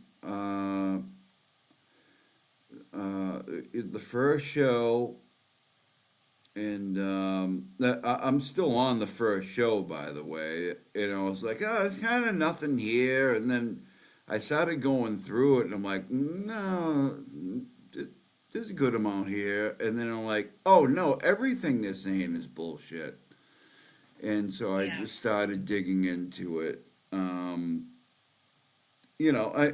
They're careful with their words, so they're not like reckless. You know what I mean? But they're just saying shit, and they like every once in a while they'll throw out a document and they'll try to be like, the problem with these FKR people is they just like they're easily misled and like they don't know anything and they're not educated like you lady. Maybe I don't seem it, but I'm a little educated myself. And like, what are your qualifications? I don't know. Why are you so educated? But what is your education? And if you're educated, I'll apologize. But like, you don't just get to go on and say people are stupid, we're smart, you're easily misled, you're led by a cult, you're gullible, and here's why, because we say so. Like show some things, you know what I mean? Like I may not have all the court documents and I may not have, autopsy, but I'm doing everything I can to show that like a lot of what they're saying is either off or completely inaccurate. So I don't know. And they said they would have anybody on not like I want to go on their show and like do a whole thing, but in the second show. There's a couple of things in the second show, and the third show is all about just taking shots at people. So. Yeah. So. Well, the one I watched Turtle Boy last night, and then Will went over the same thing today, and it was good because I was really sleepy last night. But these women, they're very manipulative, and it's like they have the formula and the talking points, and you watch them. But when you get to today's one, Carrie Roberts is on there, and she said some things that prove that she was either lying today or lying on the stand. So. Right. Yeah. And which is going to be. For criminal purposes, going to be inconsequential at this point. I mean, she's not getting charged with anything, right? But Karen Reed's civil trial, yeah. So I know what you mean, yeah. But I mean, just to be able to get her in a deposition to pull some of that information out. I mean, that's pretty exciting. Yeah. I mean, she said a couple of different things. I haven't really dug into it because I was kind of working on this, and then things blew apart literally in the middle of this, and so I'll kind of dig it. I'll kind of dig into that later, but something you look forward. Yeah, and she kind of threw some shade at Jen McCabe a little bit. She said a couple things that we hadn't heard, and kind of go back and listen to that. She couldn't have lived through it without Jen McKay. What's that now? She said she couldn't have lived through it She without she couldn't have lived through it without Jen McCabe. something to that effect. I guarantee she could have. Believe me. Yeah, I know. Yeah. Yeah. I think that she's not giving herself enough stupid credit, but she could easily just be as dumb without Jen McCabe for sure. Without being manipulated by her. Right. She could easily, yeah. I'm not trying to be that guy. You know what I mean? But it's hard sometimes. Yeah. Well, I can say it. Yeah. I mean, I can say it too, but I try to catch myself because I can get pretty pissy sometimes, which I have a couple times. Especially during here, like during the poopa troll shit. You know what I mean? He's not stupid. He's a scumbag. There's a difference. Yeah, so you think that he is a scumbag and he's not just dumb? 1,000%, yeah. Okay. Well, he can be both, but he's more of a scumbag than because he knew what he was doing up there, which tells he knew he was up there and BSing. Yes, which tells me that he's more of a scumbag than he is dumb. Because what he was doing wasn't dumb, it was misleading, and he knew it was. Yeah. Well, I mean, Mr. Jackson, if you're going to use the word key cycle, then we're going to stick to that term, and I'm going to hold you to it. But I mean, in nowhere in the trial did anybody ever,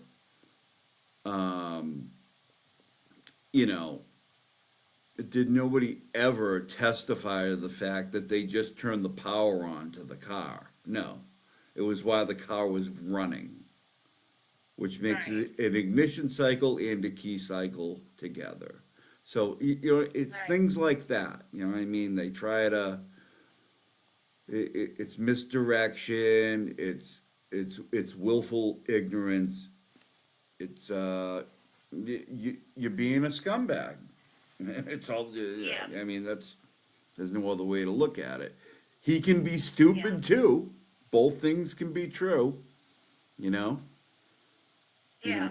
He cannot know physics, which he doesn't, right? But he can also frame his answers in a way that kind of skirt around that and try to make, you know what I mean? So that makes him more of a scumbag and just a little less dumb. Okay. In my opinion. I'm on board with that. Okay, good, cool. Yeah, he's, the whole thing, I mean, to me, it's really terrifying to, like, if you look at these different trials that have been going on the last few years, like, well, I mean, Kyle Rittenhouse was like, okay, thank goodness, right? But then Zachariah Anderson and then Karen Reed, so many trials, it's terrifying to see people that they don't have evidence for, that they're railroading these people. Yeah. And it's really scary. Yeah. And I love this whole thing that's happened with, to bring it out into the light so that people are realizing that, oh no, this happens. This happens on the regular.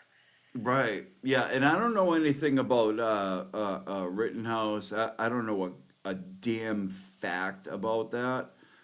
And thing that they charged him with, and that the media reported, he was protecting himself. That's all he was doing. Well, that's I mean that's how it worked out too. It worked out that way, right? I mean, Yeah, it was such a relief. But Yeah. the same judge, in that case, had a head injury between the first case and the next case. I mean, that I know about. I'm sure there were other cases in between, but Zachariah Anderson, and he.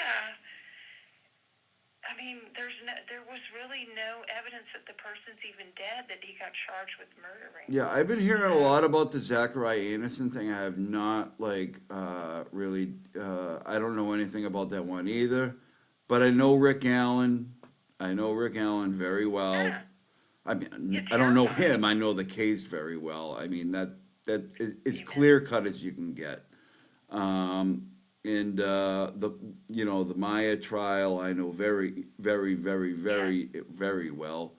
Yeah, I know a couple of them. I mean, but the ones that, yeah, but to your bigger point, it happens way more than people think, and we just got to be able to.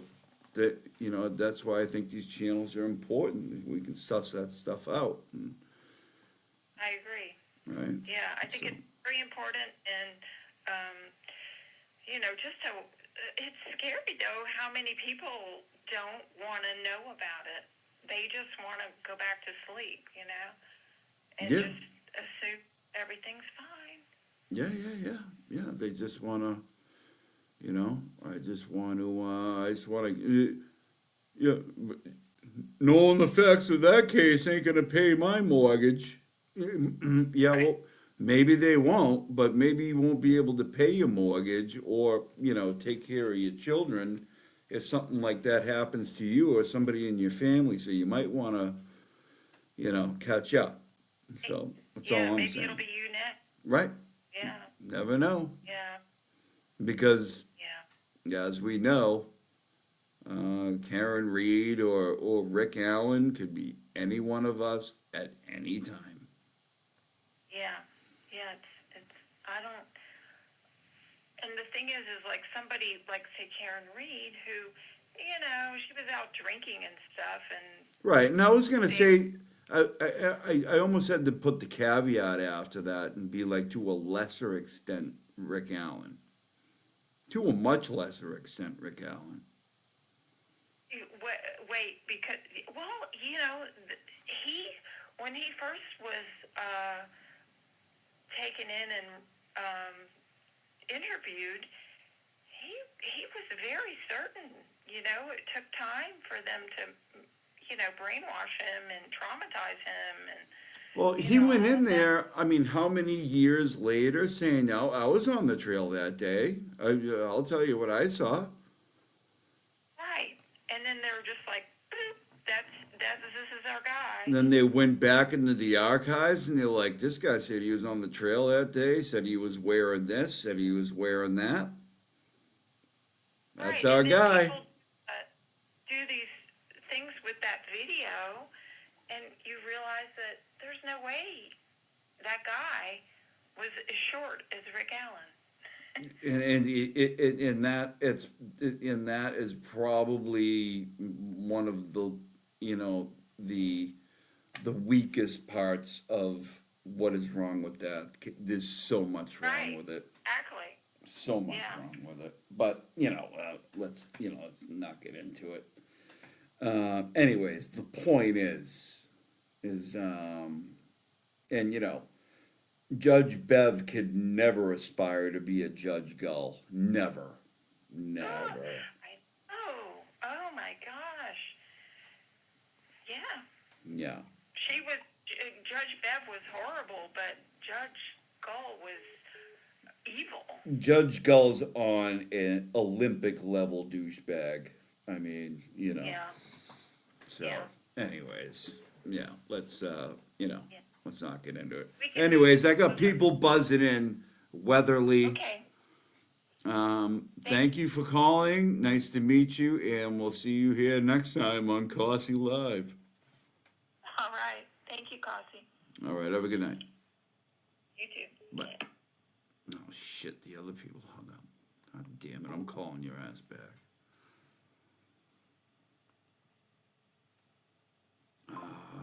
What was that? 70. Yeah, I'm calling you back. Oh, you from the 808? Oh, shit, what is that, LA or something?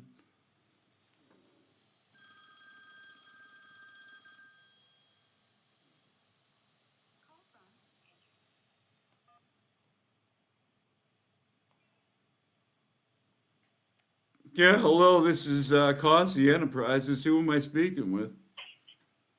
Hey, Cossy, it's Angie. Hey, Angie, how you doing? I'm good. What's going on tonight? The whole conversation last week. Not too much. And I'm from Hawaii, but I live in Idaho. Oh, 808 is Hawaii?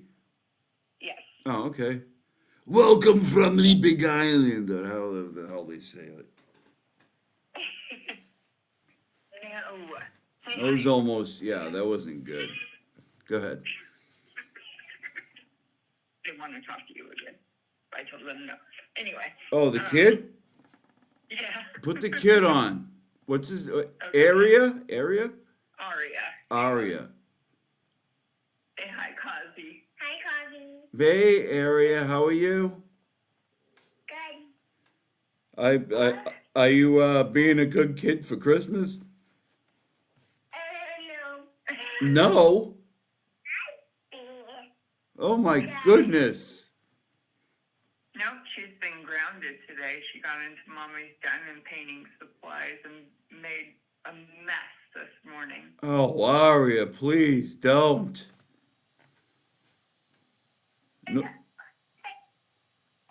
No more getting into the painting supplies.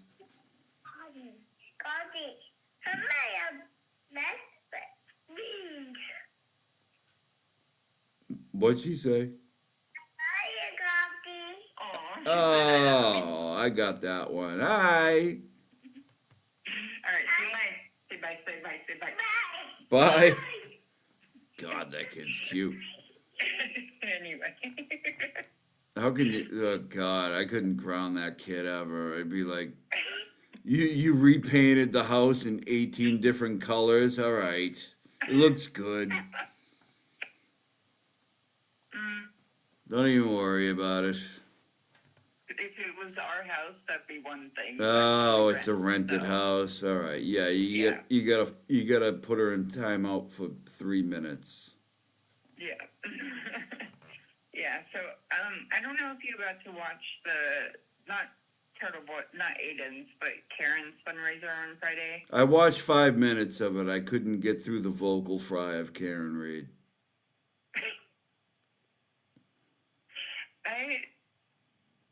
I just wanna say. Right. We immobilized the biggest defense that we could muster against the Massachusetts. I can't with that. I'm sorry. I'm a like a voice cringer, and this is coming from a guy who, is a voice cringer. So, anyways. Right. I couldn't take it. It wasn't necessarily the content, even though she was shitting on Turtle Boy when I just happened to check in. So, anyways, no, I was there for a couple minutes. Yeah, so I noticed that. The thing I took from it is I've never seen somebody acknowledge someone and put down someone in almost the same sentence at some point. Right. And the fact that Scott McGinnis was the only one that mentioned Turtle Boy. Like, everybody else was talking around him. She was talking. Oh, I know. Yeah, I know. Well, good. I mean, good for Scott, I mean...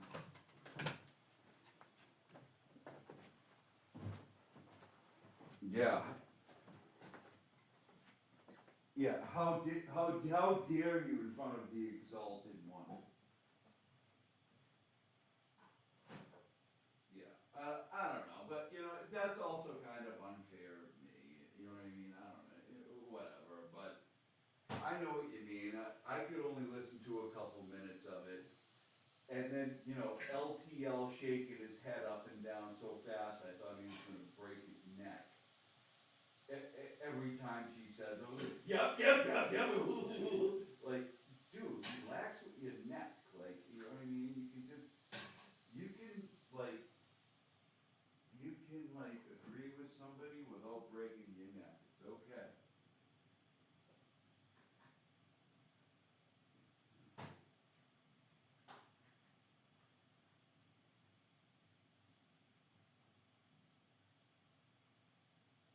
Yeah, yeah, well.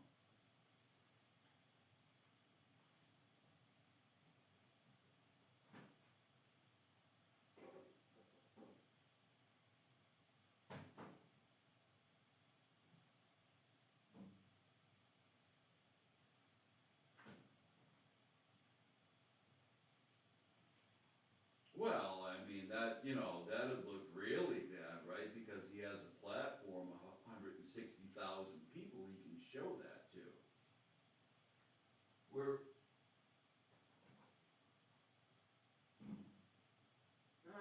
I might break out of my drama to do that, but the other people with the comments are removed, what are they gonna do? Just say it happened? And like anybody, you know what I mean? Oh, my comma got deleted. They can be like, who the fuck? Yeah, well, I mean, who are you?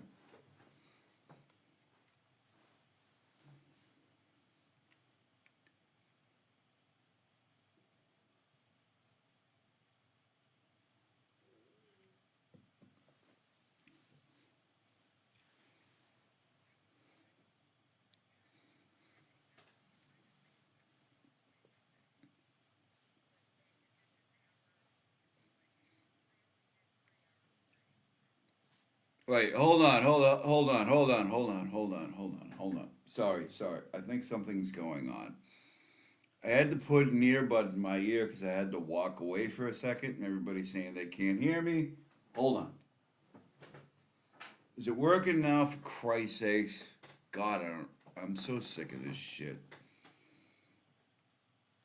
Hold on, not even done here. Hello, hello, you there?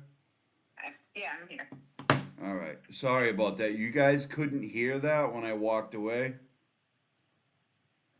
You can hear you now at the college. Jesus Christ. I'm learning things every day. Can't do that again. God. Sorry about that, people. Just don't walk away. Well, I won't now.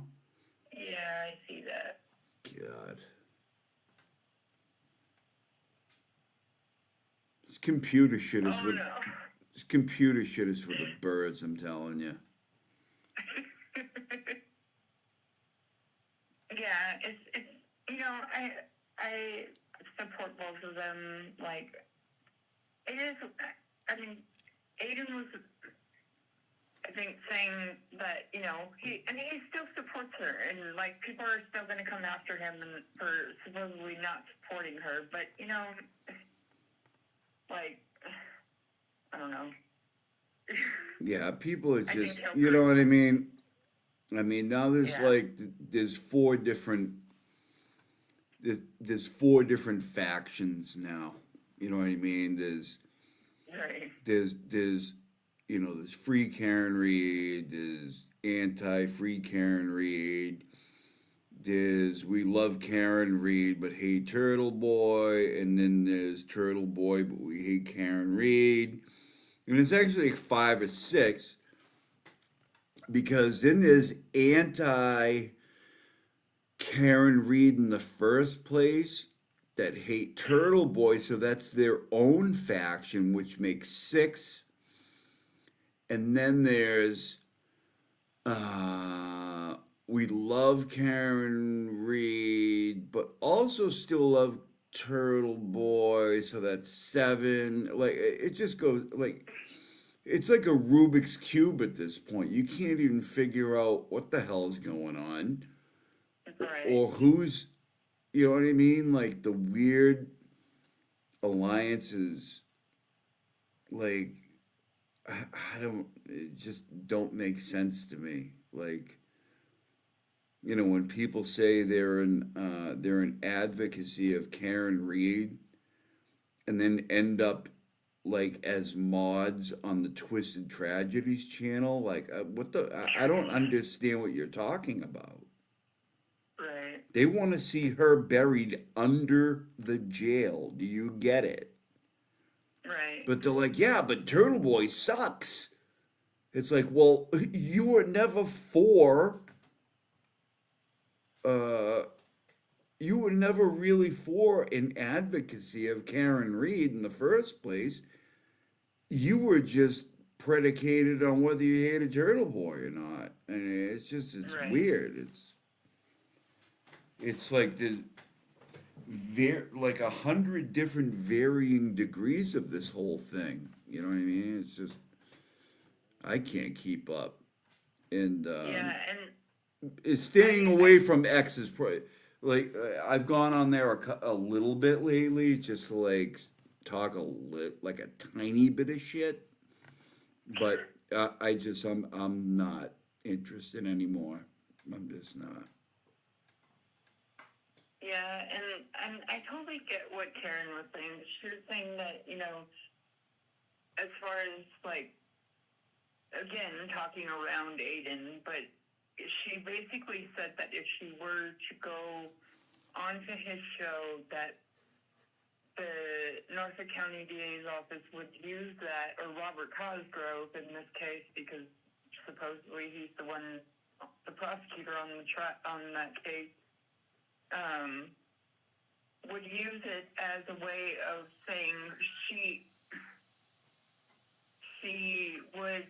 that would be her way of saying thank you for going to harass the witness. Yeah, well, even that would be a tough trick for me to try to pull off.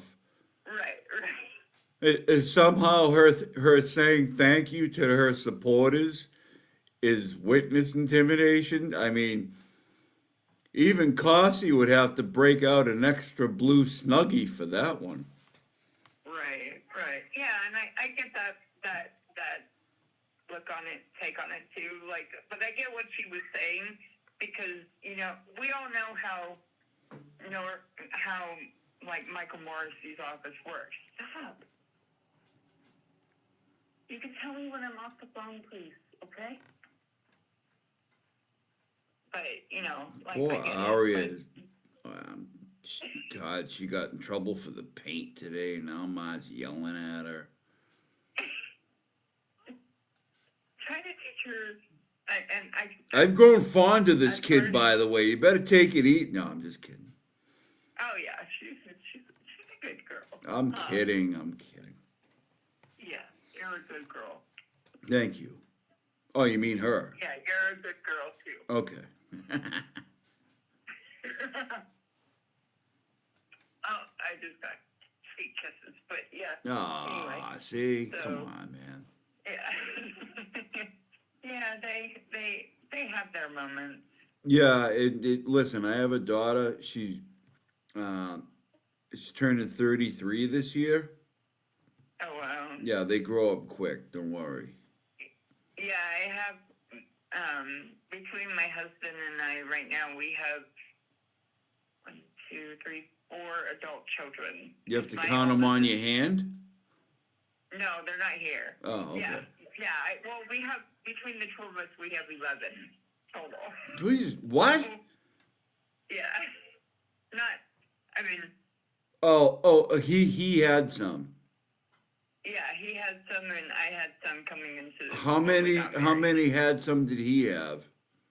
He had 3, and when we got married, I had 5. All right. Well, okay. Wait, where did the other? Okay, hold on. So then there's Aria. There's 3 more unaccounted for. Yeah, so there's Aria. Yeah. And then the other little voice you heard, that's Charity, and she has a twin brother named Caden. Where did they drop from heaven? I mean, where did they? Your ex? No, they're ours. Oh, Together. oh, shit. Oh, okay. Yeah. Wow.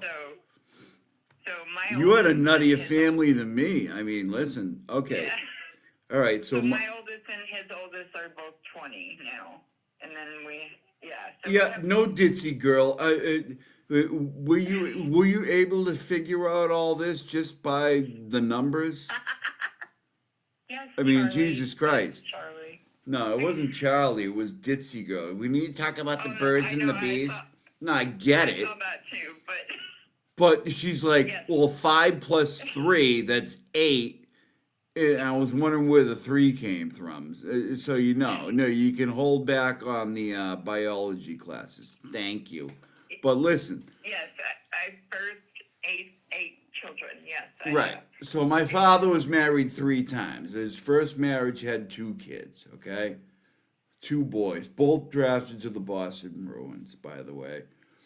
Then it was my mom, it was me and my brother, and then he married a woman who had 5, okay? Oh wow. So I know how to do the math. I just need to know where they all come from. You know what I'm saying? Yeah, and the last 2 were 14 pounds worth of baby because he was 8 pounds, she was 6 pounds. So Yeah. Wow. But, yeah. What state do you live in? I live in Idaho. No, yeah, there's nothing to do but make potatoes or something. I don't know.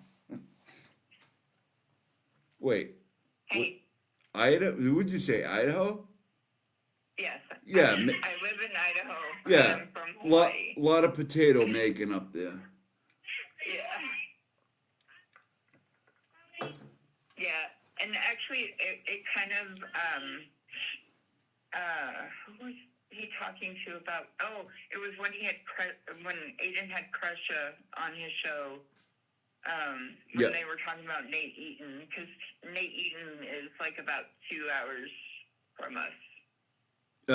East Idaho, Nate Eaton. East Idaho News. Yeah. I like Nate Eaton. He's got very clean nostrils. Yeah, he, that's who I watched mostly during, like, Vallow Daybell. Yeah. So that's why I was late to Karen Reed, because Chad Daybell's trial happened while the first trial was going on. Yeah. So, Lori, where are your children? It's right, like, exactly, and the thing that, like, yeah, he showed it on Friday, the video of Nate going up to Chad and Lori. Wait, hold on. The video of you going up to Chad and Lori? No, of Nate Eaton going up to Chad and I thought you said you. in Hawaii. No. When they were at the pool? Yeah, when... Oh, no, that was the cop. No, that's the cop. I'm sorry. No. In the parking lot when he's, like, chasing them. Okay, yeah. Charlie, to answer your question, so the 2 oldest are 20 and the 2 youngest are 3, almost 4. Jesus. I couldn't imagine. I'm sorry. I'm sorry that happened to you. I'm only kidding. Yeah, so Nate Eaton was, like, Chad Daybell's trial was my first forte really into true crime, and then I was watching Lawyer You Know, and he was covering Daybell as well as Karen Reed. Mm-hmm. So I watched the day that the jury came back from the first trial with Peter Tragos, and that's how it was through him I found Melanie, and through Melanie I found Aiden, and the rest is history. So, well, I found Melanie when she had like 2,000 subscribers. I was on the Maya case, and by the way, that was gonna be a thing that I was going to ask everybody. I don't know about tonight, but in the future, very soon, but it might as well be tonight because the Maya decision has been reversed. Right. And it, man, that's where I jumped on board with Melanie when she had like, hardly any subscribers. And I made a bunch of memes, and my memes made it into a motion for a new trial. In the Maya case, like I get screenshots of all that and blah blah blah. And someday soon we're gonna do meme making with Cossy. I'll show you guys how to.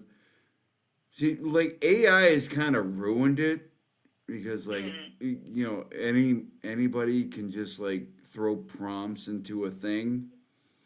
But before AI was a thing, or it might have been a thing already, but I was making these kick-ass memes for, Boss Baby and Sarah Boone and Maya. But the ones in Maya really pissed the defense off a lot to where they put it into their motion for a new trial. You can see my meme in their exhibit for a motion for a new trial. So, yeah. So, anyways, so that's the way that went. But I didn't find out about the Karen Reed trial through Turtle Boy at all. I didn't find him until late, and then but then I vetted him, like big time vetted him, and I'm like, yeah, this guy checks out. I found out because I'm a local. And I've been hearing like things here and there, you know what I mean, through friends of mine. It's like this ain't on the up and up, something's wrong, blah blah blah. But once I heard that he had been arrested for witness intimidation, this was I hadn't even been following him yet, and I'm like, oh, this bitch is guilty. She has this guy running around for her, intimidating witnesses. That's what I thought. Right. That I mean, what else would come to your head? You know what I mean? Right. That's if you didn't find out about the case through Waden, and you found out about like I did, and I'm like, oh, she has people like working for her. I mean, that was my initial thought, and then I'm like, oh, wait a minute, hold on a minute, maybe this is Massachusetts, right? I lived here my entire life. Let me look into this, and everything checked out with him. Absolutely everything checked out with him. So I go back, let's bring up Victoria Haskins, let's bring up Steve Cody, let's bring up Ryan Waters. I mean, I went all the way back. If you want to know anything about Aiden and your work and you don't want to watch videos, you can go on Spotify and just go as far back as you want. And that's what I did, and I just listened all day at work. And I'm like, this guy has a really high opinion of himself. He's kind of like that chick in high school that was like, that chick wishes she was me. You know what I mean? Like, like, she's so jealous of me. You know what I mean? Like, she just hates on me. And I'm like, he seemed like one of that at first. And I'm like, he's a Worcester guy. Worcester guys don't think like that because I was born in Worcester. Okay. And I went back and I all the way back, and I vetted him, and I don't know about anybody else, but to me, I'm like, yeah, all the shit he said is true. So. Right. So. Yeah. I think in a way, I think it's because I saw a lot of similarities between Aiden and Nate, even though Nate is a much more, how do I put it? Well, Nate. Maybe wholesome. Nate's a network guy. Right. You know,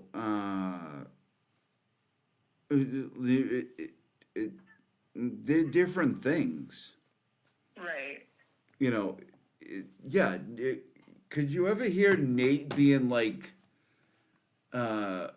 closet bait? You know what I mean? Fake victim. No.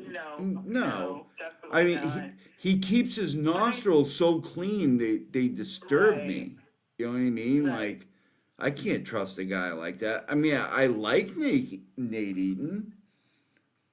You know what I mean? But also at the same time, you know, I don't think I want to go out fucking doing window intimidations with him or anything. Right. Yeah, well, I think what it is I think kind of like what Aiden was saying was he appreciated Nate because he had the courage to go up to Chad and Lori. Well, he did, but that's also because Nate wasn't exposing the local government around him.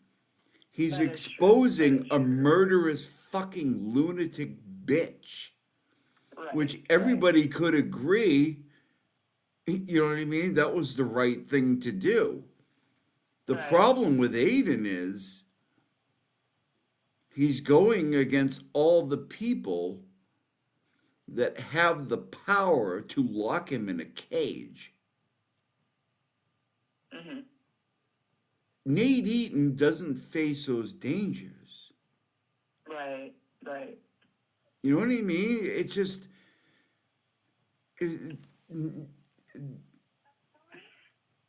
I can't think of a time, you know, like in this country's history where the same thing has happened, which is why I've always said that Turtle Boy's case is 100 more times more important than Karen Reed's case. Right. Because Karen Reed's case happens every single day of the week. Mm-hmm. Every single day of the week. And you'll never hear about it. Right. You won't. Because those people don't have a turtle boy, and she Because they don't have a turtle boy, right? Yeah. And like, the people that sit there and they say, oh, well, you say you went to jail for Karen Reed. You didn't go to jail for Karen Reed. No. He 1,000% went to jail for Karen Reed. Yes. Now, if you want to dice up the semantics, did he do it for Karen Reed? For Karen Reed's interest? No. It's for the corruption. You know what I mean? So when he says that, I mean, what do you want to split fucking hairs now all of a sudden? Obviously they do. I hope that. I'm sorry. If you're on speaker, you gotta let me know because I'm gonna swear. Right. All right. No, you're fine. All right. Anyways, does anybody else want to call? Because nobody seems to be buzzing in, and I don't want to go on all night. But I mean, listen, Nate Eaton. What kind of danger does Nate Eaton face? Well, nothing, and I think that's because Aiden mentioned that he wanted to interview him he wanted Nate to come onto his show about the whole Lauren true crime thing, and because I think the thing that's preventing, well, I don't know if Nate's He doesn't seem like he's into drama, which it could be classified as, so people might go after him. So I could see that angle too. But also, Nate is part owner in East Idaho News now. Right, so, right. He has to keep his nose clean. So, so only proving the point Right. that all right. Let me do this in Cossy voice. Turtle Dove is in a classification of his own where he's going after the people that can also put him in a cage. Right. Tell me where else this is going on or where this has happened before. I mean, okay, so maybe like during like Watergate or something like that, where, you know, but even then, it's just, it's uncomparable. You know what I mean? You can't, Right. the shit doesn't have, nobody cared about Nate Eaton running through the parking lot with Lori Vallow and Chad Daybell because they all felt, first of all, they all felt the same way about it. Right. Yeah, get her ass. You know, where are the kids? You know what I mean? Is he exposing a local government by asking her that? No. No. There's no danger in it. You know, the people outside of Scott Peterson's house, did they face retribution from the state for asking him that? No, they're on his side. Right. Right? All the people in Brian Laundrie's front yard, are they gonna face? Well, a couple of them did. That's because they kind of went against, you know what I mean? You know, but even then, nobody was like charged with anything. Nobody got in trouble. Nobody was facing many years in jail or prison because of that. I mean, people got screwed with. I mean, I remember that whole thing. I mean, the problem is, and then they sent Tully, what, even though he's a state cop, right? He's a state cop, which, you know, encompasses the state. They sent Tully to go get Aiden in Holden, Massachusetts. You know what I mean? Come on, it just doesn't happen anywhere else. It hasn't happened anywhere else. This is a unique situation. It's putting everybody on their heels. It's bullshit. Anyways, I'll let you go. I feel like I've been talking at you long enough. Give your kid a break for the painting. She wanted to see a more colorful room, and I'm not sure I blame her. Because I'm looking around this room right now, and it's really white and boring. And if you can bring Ario, what's her name, Aria?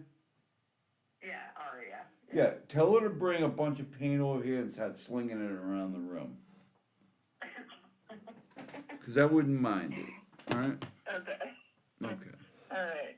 All right. Well, you have a good night, Cossy. All right, you too. Bye. Bye.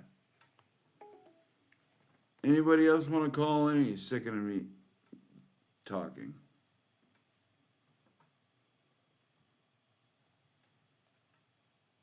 All the way from Idaho. I'll call people back if you don't call me. I'm telling you that right now. Who called? I'll call your ass back.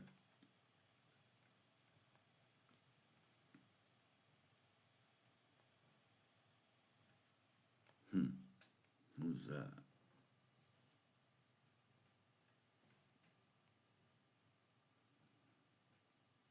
Okay, somebody called.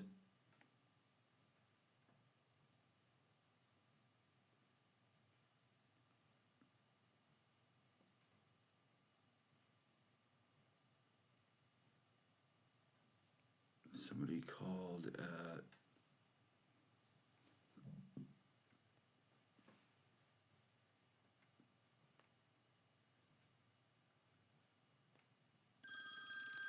No, here we go. Oh, 978 number. Massachusetts. All right.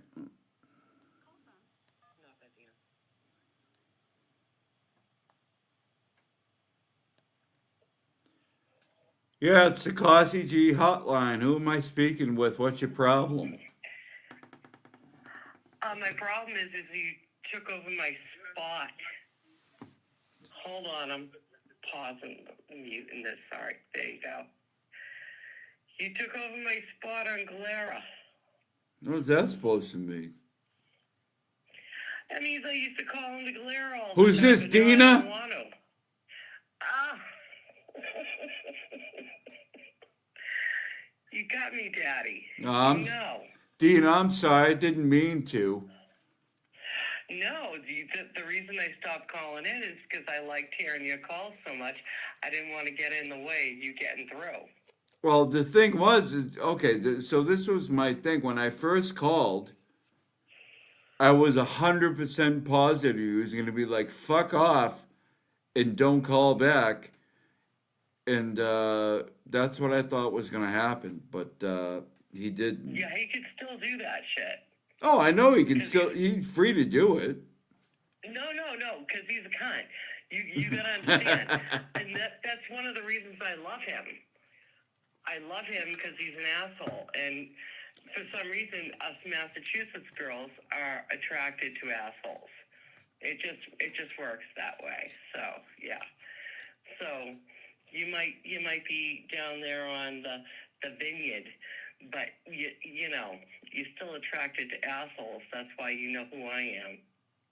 Oh, yeah. Well, I'm generally attracted to assholes. Well, they're more fun. Yeah. I mean, who likes who likes a, I don't know, who likes a goody goody? Not me. I mean, I was a goody-goody. I was a Catholic schoolgirl. All right. Well, maybe I wouldn't have liked you back in the day, but I like you now. No, you got to start out as a goody-goody. You're missing it. Well, yeah. No, I'm not missing anything. Believe me. No, I really do. I just wanted to let you know, I did actually stop calling in because I wanted to make sure I didn't get through before you. Because I really enjoy you when you come on and you guys shoot the shit. Well, sometimes I don't have anything to say, Dina. So please, I mean, call. Like, I don't want you to. Dude, I got nothing to say tonight except for hi. That's Well, all right. it's really good to talk to you. By the way, I listened to you for a long time. Oh, that's so weird. Yeah. I feel a little creeped out and actually excited. No, I exactly mean, at the same time. so I started. Okay, so the Will Glara was the first one I started listening to in trial number 1. So I heard you a bunch. Oh, so because I've been doing this for a little bit. Yeah, I know. Yeah. Yeah, you kind of inspired me to call in. Yeah, because you know what, you can't be like nervous about it. You just got to play a game. You just be confident in the fact that you're you and you got something to say, or you're bored as fuck, and you're just like, hey, look, I get to listen to this later, and here's my voice. And God, is that my voice? Yeah. That's pretty much the end of it. You know, this isn't like end game shit. It's just get up there and say what you want to say. And I'm so glad that you started doing your thing feeling that way. You know what? It's not end game shit. You just get up there, say what you want to say, and you know what? You have an audience for it. I know, it's amazing. I still can't believe it myself sometimes. Well, people like you. Lord knows why. Oh, you know why? Because you're engaging. No, well, And the only time you're not engaging is when you question yourself. So be a Northeasterner from whatever version of that you are, and just be on it. Just don't be nervous about it. I could go live tomorrow. all right, we'll go live tomorrow. Yeah, fuck that shit. I ain't got time for that. Yeah, I take care of my mother full time. we'll do it. Listen, when you catch me questioning myself, I'm just trying to be real with y'all. You know what I mean? Like, none of us are perfect. You know what I mean? Like, I'm not saying question yourself. I'm saying don't question yourself. but what I'm saying is sometimes I need to question myself, and I voice. Sometimes I voice it. You know. I'm an open book. God damn it! I'm too old for this shit. Oh, you're too hot to be worried about it. Oh God, please. Oh, you're pretty. You look like a fisherman. You should be on what was that? The Gorton's I know what you Fisherman did Box. last summer. You should be like wearing the slicker and out there on.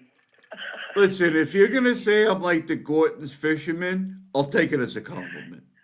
You absolutely are. All Oh my right. God, I didn't know anything about you. The first time I saw you, I was like, this guy's a fisherman.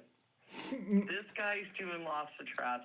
He's out there someplace with his big ass muscles shining through his shiny jacket, just friggin' pulling in something for food. Just harpooning tunas and shit. Yeah.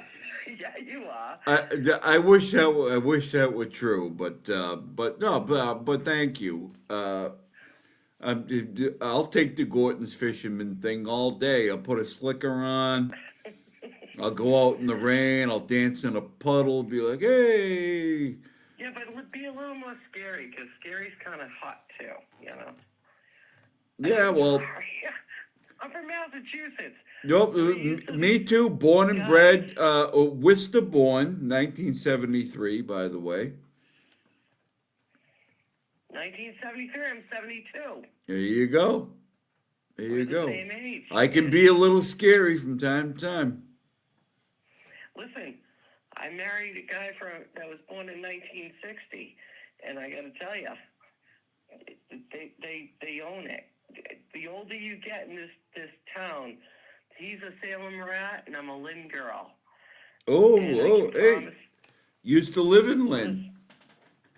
I lived on Flint Street in Lynn. You lived on Flint Street? I lived on Boston Road across from, whatever the hell the name that, God damn it. Oh, when I showed my face on the JFK show, what is it, Flax Pond or something like that?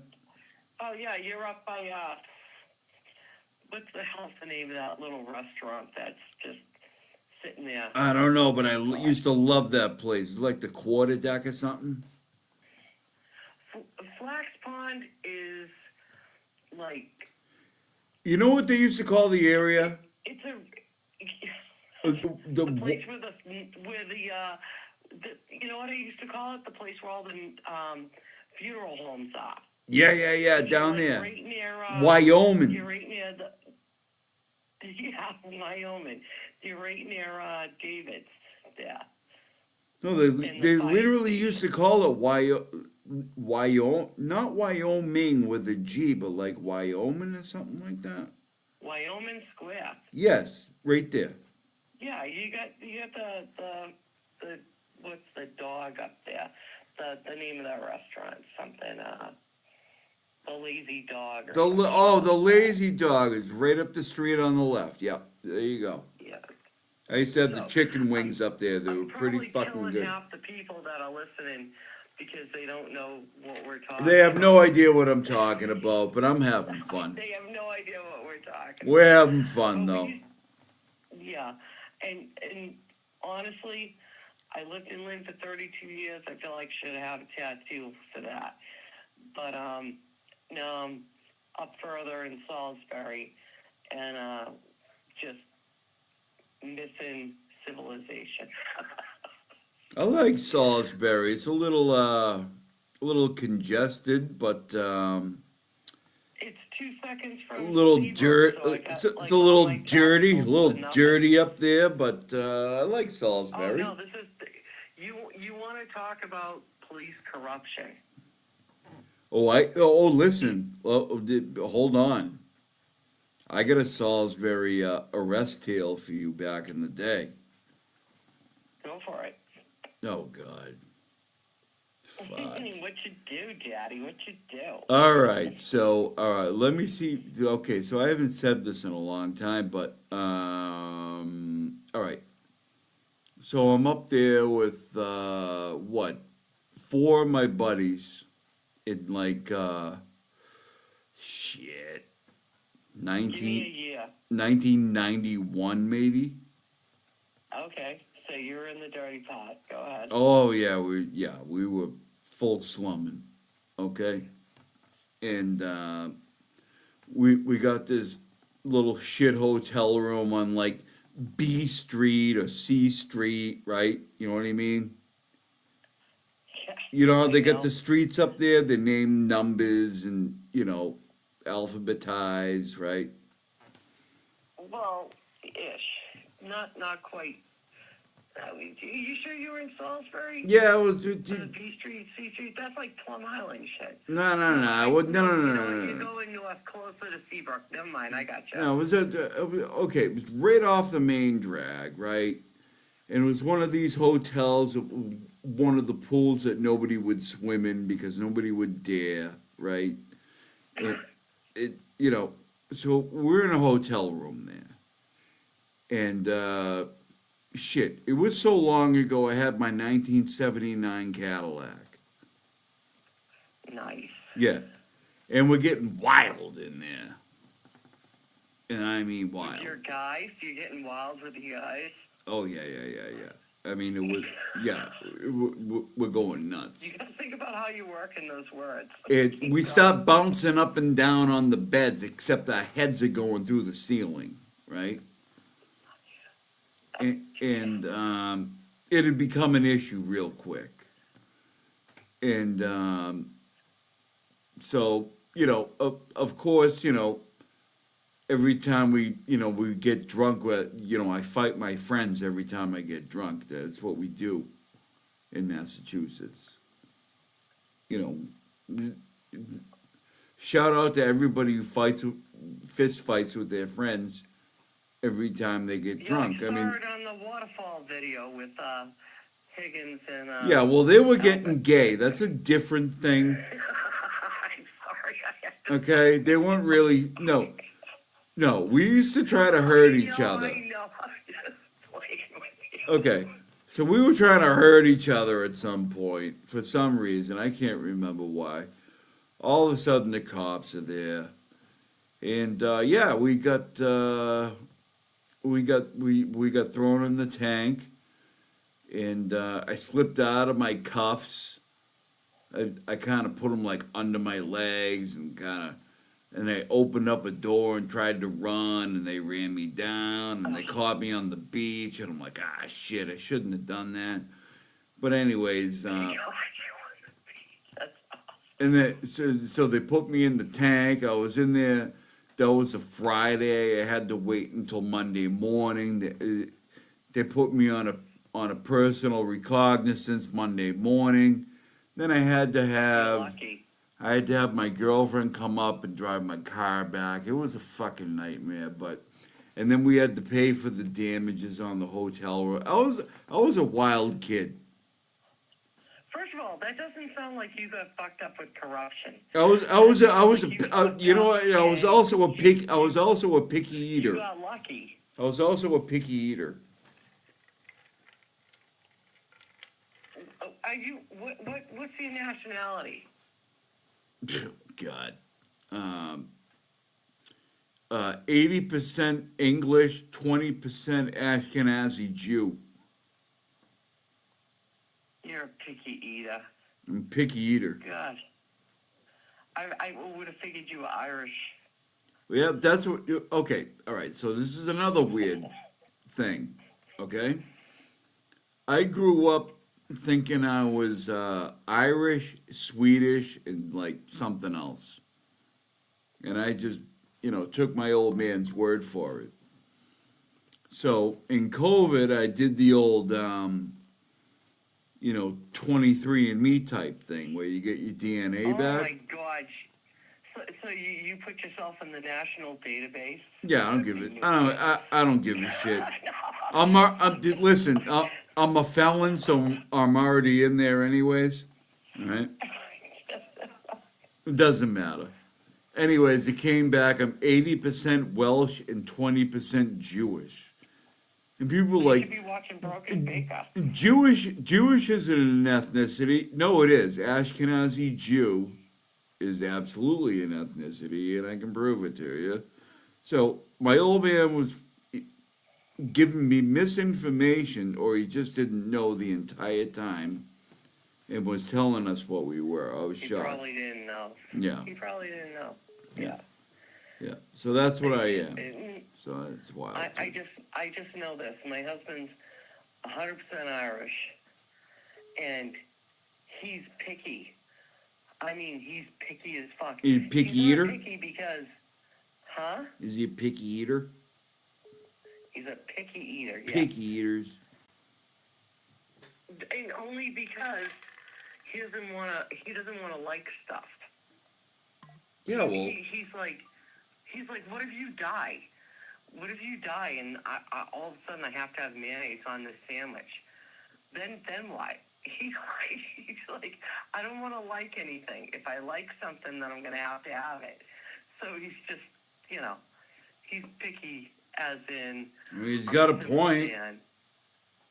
No, he does. No, I'm only kidding. I don't know. No, but he actually does, because it's like when I first met him, he's like, I hate garlic. Garlic is literally in everything that you've eaten for the last 25 years. I'm sorry. It's just the way it is. It's just the way it is.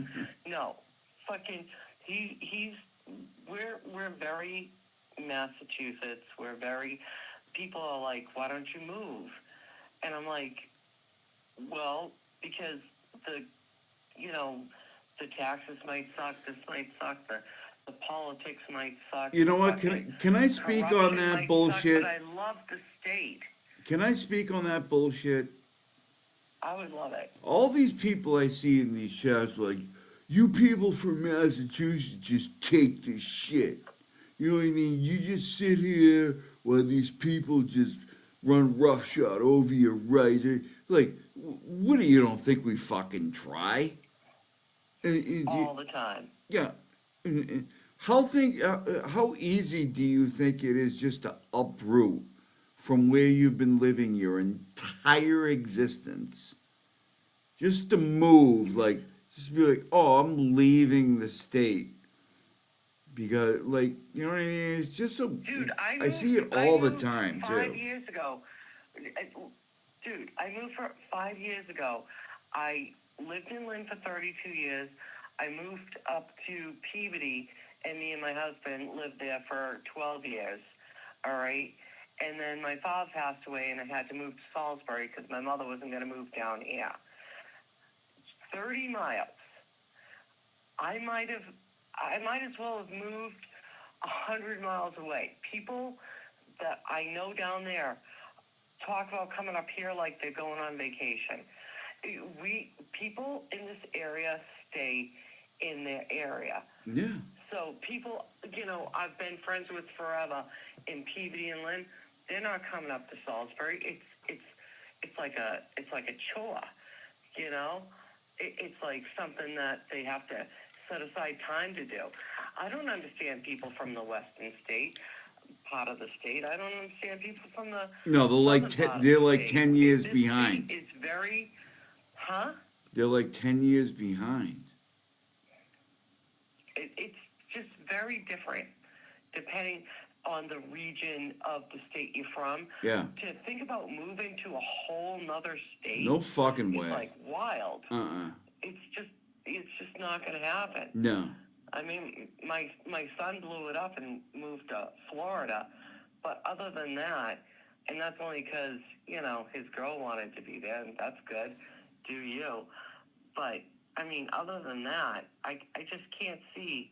I love this whole area. I love being in the Northeast. I do too. Corruption be damned. You know. Yes. It's Listen, beautiful. listen. I got a $23 tax refund last year. Good for you. Kid. Okay. You didn't have to pay. Oh, I'm so proud. $23. And after those 2 trials, I now know why. But guess what? I'm not just gonna up and where am I going? Just Well, at a certain age. Just a random state where I don't know where the fuck, you know what I mean? Like, oh, I'll go to, I don't know, I'll go to Missouri or something. What? No. This is where I live, man. Yeah. Well, I'm glad that you're here, and I'm glad that you're talking, and I'm glad that you got a channel, and I do listen to you, and I hope that you understand that I'm not on Galera because I want to hear you more. Well, listen, I don't feel good about that. I mean, I need you to beat me to the punch some nights because some nights I'm not in the mood.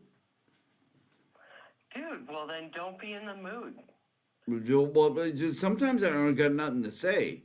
Like, you know what I mean? I go on there when I got nothing to say. You know what he puts up? No one cares. I don't get mad at him. I don't get mad at him. I don't I can't watch when he plays. I know he plays that shit in front of me all the time. Don't get mad at him. No, I'm not gonna get mad at him. Even when I was doing my best to read my own motion like 2 weeks ago, I heard fart sounds.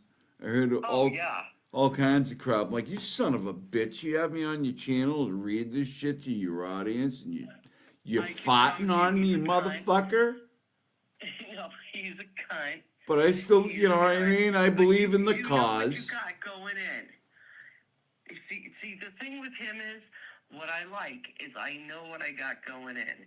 There's no, he's gonna shit on me sometimes. He's gonna shit on everybody. It just matters what mood he's in. And, you know what? I mean, let him do that. He doesn't suck. No. Listen, I wouldn't even. What you're listening to right now wouldn't even be a thing if it wasn't for the Clara. That's not It wouldn't. true. It wouldn't. I don't believe that. No, it wouldn't. It wouldn't. Where would you hear? Where would you hear Cossy G? Where would you hear Dina? Where would you hear Not That Dina? You know where you'd hear it? Anywhere I decide to make the fucking phone call. Well, all right. So maybe maybe in some point eventually, but nah, man. I don't make any bones about it. You know what's funny is I go on Jess's show and I don't talk or anything. I'll throw something in the chat. Rat House Media's Not That Tina, we love Not That Tina. And I'm like, dude, I didn't even know you knew who I was. I didn't know anybody knew who I was. And that's fine. I don't go on for anybody else. I go on just because I just want to let you people know who entertain me that I appreciate you. Right. Well, listen. So I appreciate you. Thank you. Listen, I appreciate the Clara. Listen, Turtle Dove. Listen, if nobody doesn't fucking realize this by now, I don't know what to tell you. But free Turtle Dove, okay? That's Free okay. Turtle Dove.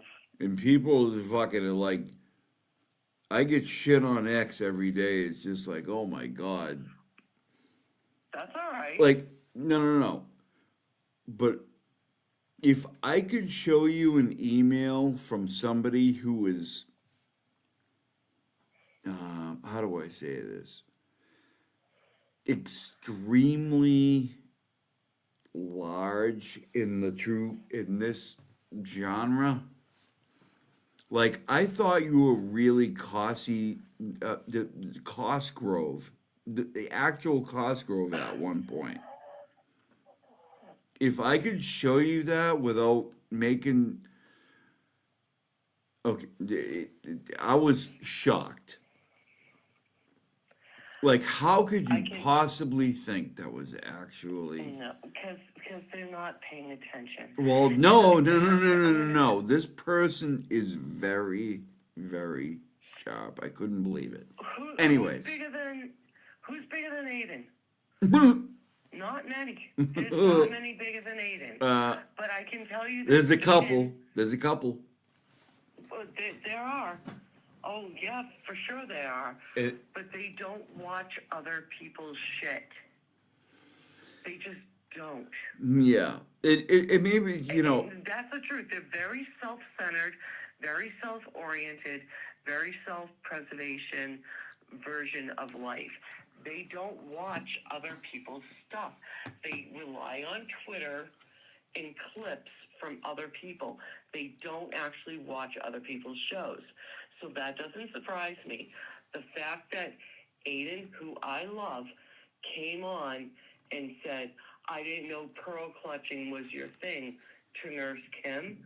Oh, yeah, the pearl clutching thing. Yeah. Are you joking? Every fucking person who has ever watched one thing of Nurse Kim knows that she literally wears pearls and clutches those pearls and says she's the one that brought it up. For him to say that just tells me, yes, I get it. You're busy. You're doing your shit. You get clips. You get this, that. Right, Anything right. that's just related to you. You might not even know that had happened, but No, because he's only interested in the shit that actually has anything to do with him. He's not watching the full shows. So, yeah, no, it doesn't surprise me that he didn't know. It doesn't surprise me at all. It should surprise Kim, who considered him a friend and considers him a friend, that he's never really watched one of her shows. But if you're being objective about the whole thing, you can see that these big creators, they're doing what they have to do for them. It is not about anybody else. They're not sitting back, having a cup of coffee, watching anybody else's show. So, yeah, it doesn't surprise me that somebody thought you were the real Cosgrove. Yeah, I think they were just being nice. You know what I mean? I think they were just. I don't think they actually thought. I mean, you know what I mean? Well, if they're willing to email you or text you and say that, then they're also an asshole. I think they were just being nice. I honestly do. I think it was just like hey, you do a good impression. I think they were just being nice. But anyways, I would never, talk shit on that person or anything like that. I don't want, you know what? I don't want to really talk shit about anybody unless it's just dumbasses. I've only said nice things. No. Shit about anyone. No. I'm not talking about you. I'm just a blanket statement. Like, I don't even like to go after people until I know they're being assholes against me. Like, you know what I mean? Like, so. Well, I can promise you that you can't measure your worth through any of this. You can't. You are just a sweetheart. I can tell. I can tell by the way you talk. I can tell by who you are. I can tell by the look in your eyes the few times you've allowed them to briefly grace the camera that you're not a bad person. You're a nice person. And you're just having fun and killing some space in life and just doing what you enjoy. And yeah, I'm just trying to have fun. I want to make people laugh. That's it. That's it. And you do. And that's why I stopped calling, because I wanted to hear you more. All So right. I just wanted to let you know that I appreciate you. It's not for nothing. So keep going, because there are still people out there sitting there paying attention, because we like you. All right, we like you for you. All right. As Jimmy said to me, and I called him Mr. Rogers. All right, Dina, thank you so much. You have a great night, and Merry Christmas. You as well. Thank you. Bye-bye. All right, bye-bye.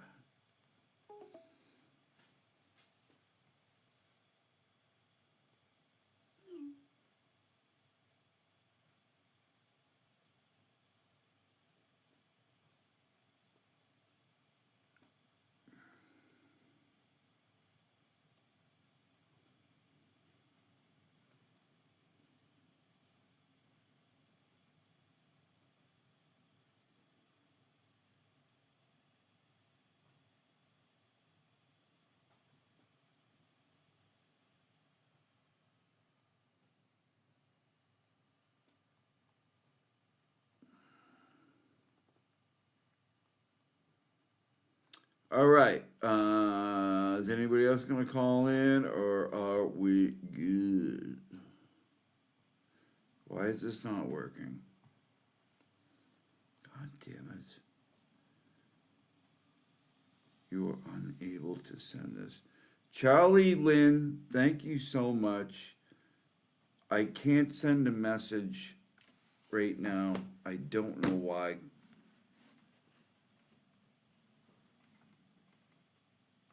Thank you so much. I appreciate that.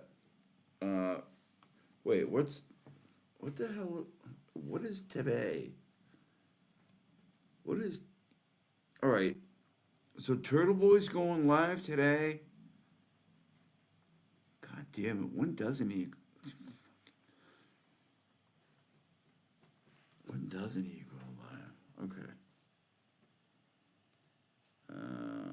Shit. All right. Hold on. Sorry. Retool.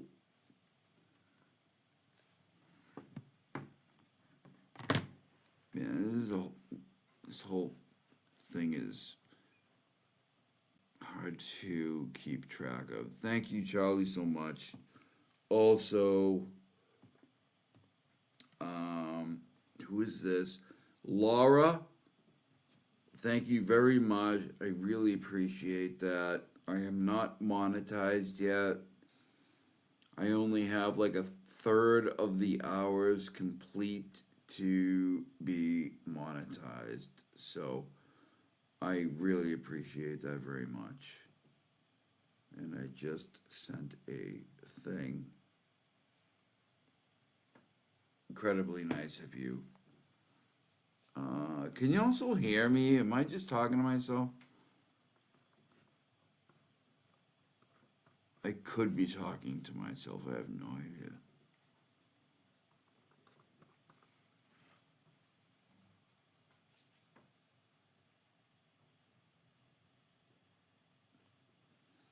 Does anybody want to call in one more time? Or what time is, hold on.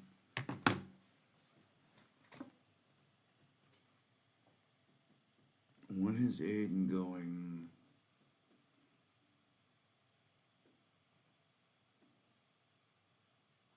Oh, he's doing a football stream. 8:15. It's exactly 8:15. God damn it.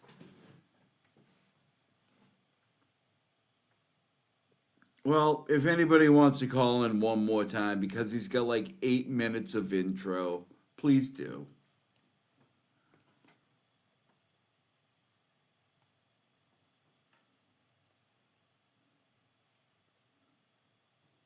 Can't get rid of this thing. Okay. I got it. He's streaming past in a few minutes. Yeah. It's 8:15. 8:15 is his start time, but he's got like 114 minutes of intro. Okay.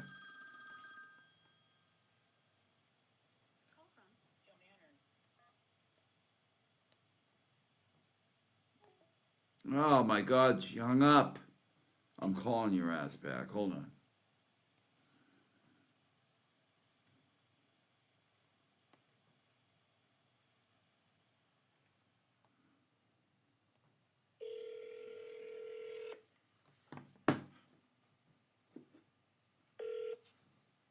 Hello?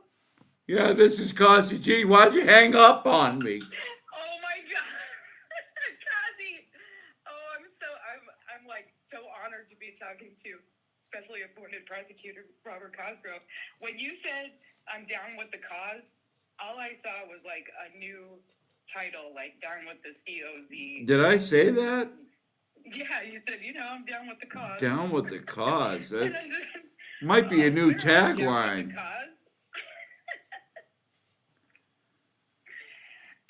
So I'm Joe Nanners in the chat when I'm able to chat. I'm always listening. I'm a full-time caregiver, but I got you in my ears all day today. I was in and out of the hospital with my guy, and you just cracking me up all day. Oh, God bless you. I was a full-time caregiver for my mom when she went into hospice in late 2015. We lost her very quickly, so I understand. So That's probably why the turtle boy. I mean, there's so many egregious things, but when he talks about losing that 60 days with his mom, yeah. I think most of our chat, most of Ray's chat, most of Glara's chat takes that very, very personally. Yeah, man. Yeah, and I talked about a friend of mine earlier, and I've been losing a lot of friends lately, and yeah, it sucks. I'm surprised I'm still here, despite my lengthy history. I'll talk about that at a later date. But Cossy G's gonna outlive us all.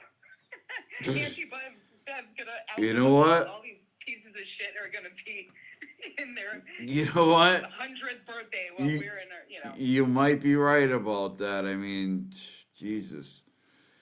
And the good ones first. Well, so I'll speak about myself. Jesus, sometimes, man, I don't know how all these other people around me have. Most of my childhood friends have passed, and they're just gone. But as far as like my other guy, Cossy G, Robert Cosgrove. I mean, dudes like that live forever, do they not? I mean, right, they do. It's insane. Yeah. And they're the ones their kids don't want to take care of them. They're, be nice to your people, everybody, because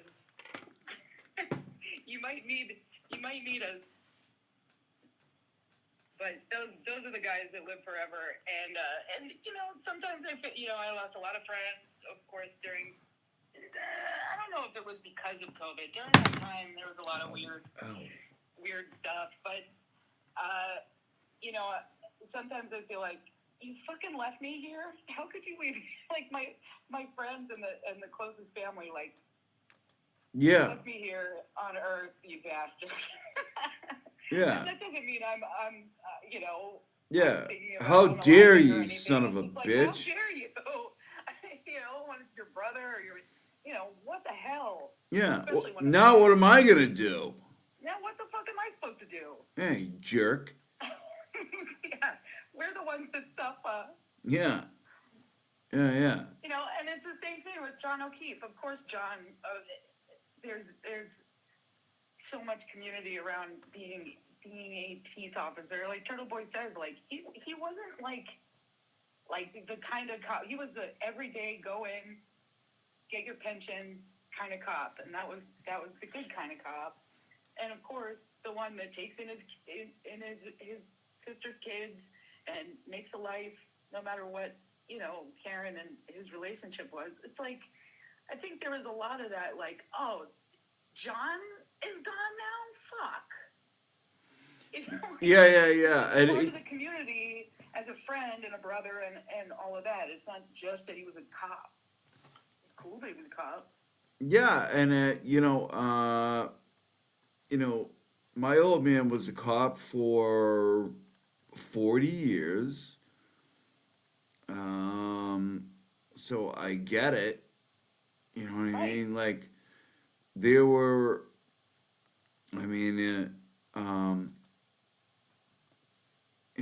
every morning I went downstairs. There were 1 to 4 cops at my dinner or breakfast table. You know what I mean. So I get it. Hold on. I'm sorry. That's all right. This pisses me. I can't tell you how much I almost can't put into words how much I hate StreamYard. You know, I would have a channel if it wasn't for all of this bullshit. Like, you're a very brave man for. I almost can't even put it into words that wouldn't offend other people. How much I hate fucking StreamYard. Seriously, I gotta get away from this shit. I can't. No. And you give them money, right? Yeah, every week. I'm a man of advanced years. Yeah, I get it. I'm old. I'm fucking gonna die. Yeah. Despite all that, I'm 52 years old. I'm pretty good at tech. And StreamYard can. Oh, I almost said it. Good with cars, good with tech. I almost said it. But StreamYard can just. StreamYard can jump in a lake as far as I'm concerned. Gosh. StreamYard. Well, I'm so happy to be talking to you. I love your voice. I love your channel. I've been, in it since the first trial and all of that. But as of now, I think Ray and Cossy forever, as far as like just being able to. You both have great laughs, and they make me laugh. And most of my days I need to laugh more than anything. I appreciate your down home style. Ray's more of a dynamic personality than me. He can riff a lot longer than me. He can make I gotta have good entertainment is good entertainment. Yeah, I gotta have shit. Like if I'm gonna be Cossy, I can go all night. Like that doesn't bother me. But to come on here and do your it, break stream. Huh? I like the break stream. Oh, the break. The handyman stream. The break stream did really well, and I thought that would bring no views, nothing. But apparently people like it. It's a good channel on its own. You don't have to be Cossy, but you are really, really fucking funny as Cossy. All right. Clearer and and even the message, the Google whatever, the message, it's like I'm probably indicting somebody. Yeah. It's just well, the problem is half of the time that when I come on here, I forget to do the Cossy voice, and then and then I want to go into it when I answer a call, and then it's like, yeah, and then it's like cut it out, just go back. I don't know what to do half the time. We love to listen to it, and you know what? Your chat, Jessica NB, Joy Schmehart, these are the ones. Dumpster Juice. I've been in. I don't know how we all pop up in the same channels, but I've been in really weird chats, like Oblivious Benson and things like where the Giardia thing first happened. Yeah. Diehards. You have a great chat. You Kirsty Nursey. I mean, these people are classic. Like the good ones found you immediately, which. Yeah, no, and So I end up I'm like, grateful whoa. for that. Yeah, yeah. I'm grateful We for have a that. really weird, morbid sense of humor. Like we all seem to be, in this weird. It's a very nice chat. Like I haven't seen like I'm not paying a ton of attention, but I You have haven't a real common sense chat. I Like haven't how seen how too the fuck did many. 5150 get financial information at work and then just like be able to do that? Like, there's a lot of talk about how did this happen, rather than shut the fuck up. You're a big Right. and, Right. Exactly. Like I don't see a lot of negativity, or at least I've seen in the chat.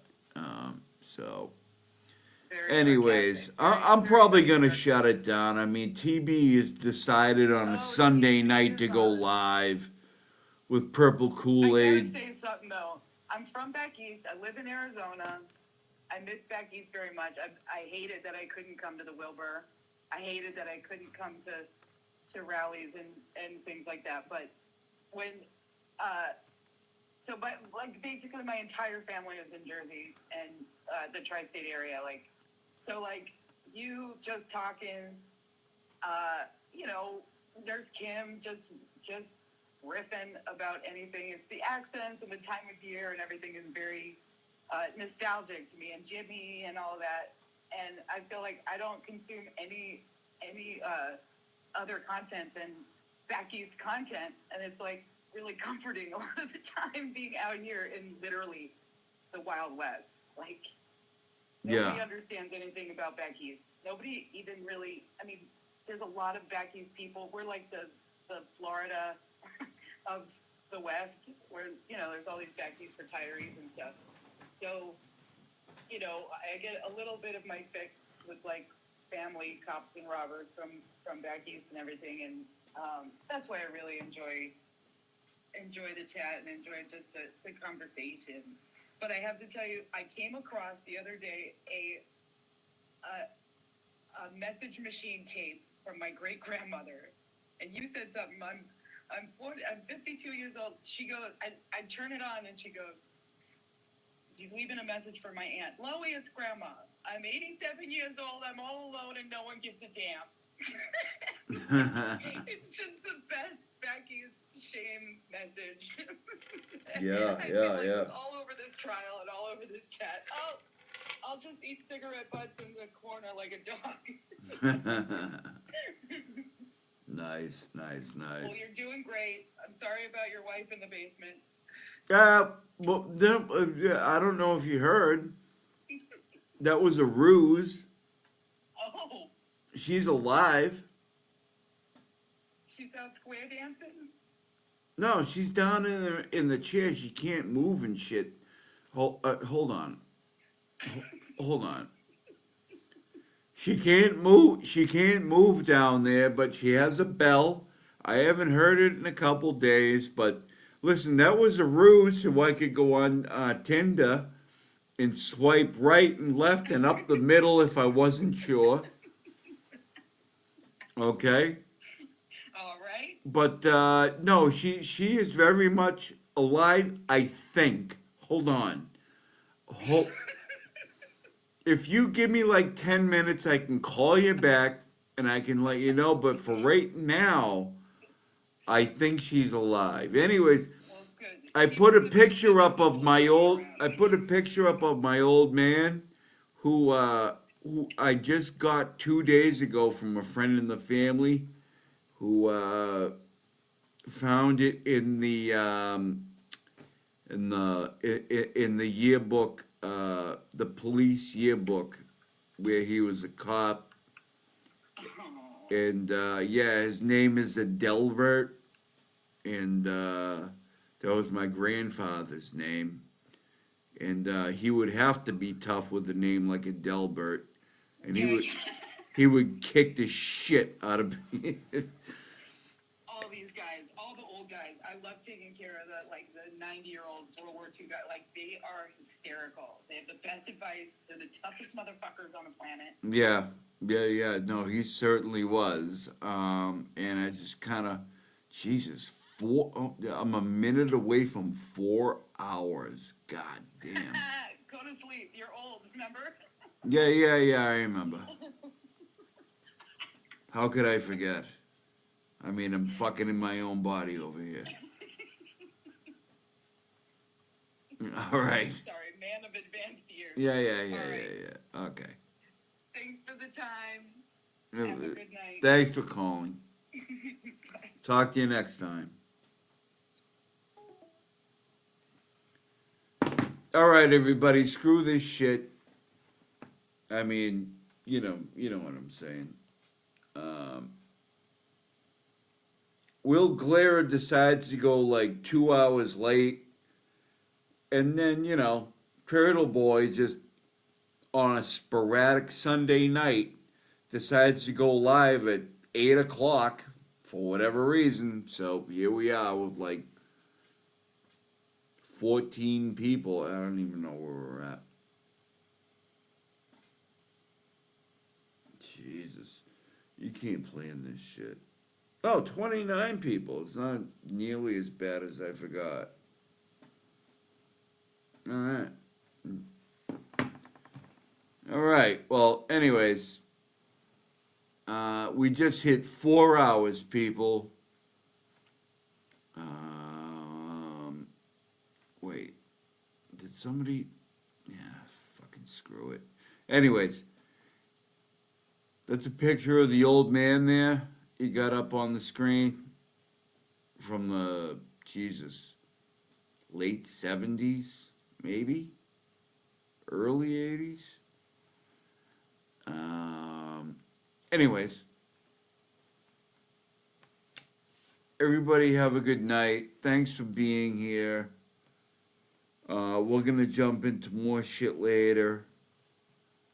And I love you all. Ah, fuck, hold on.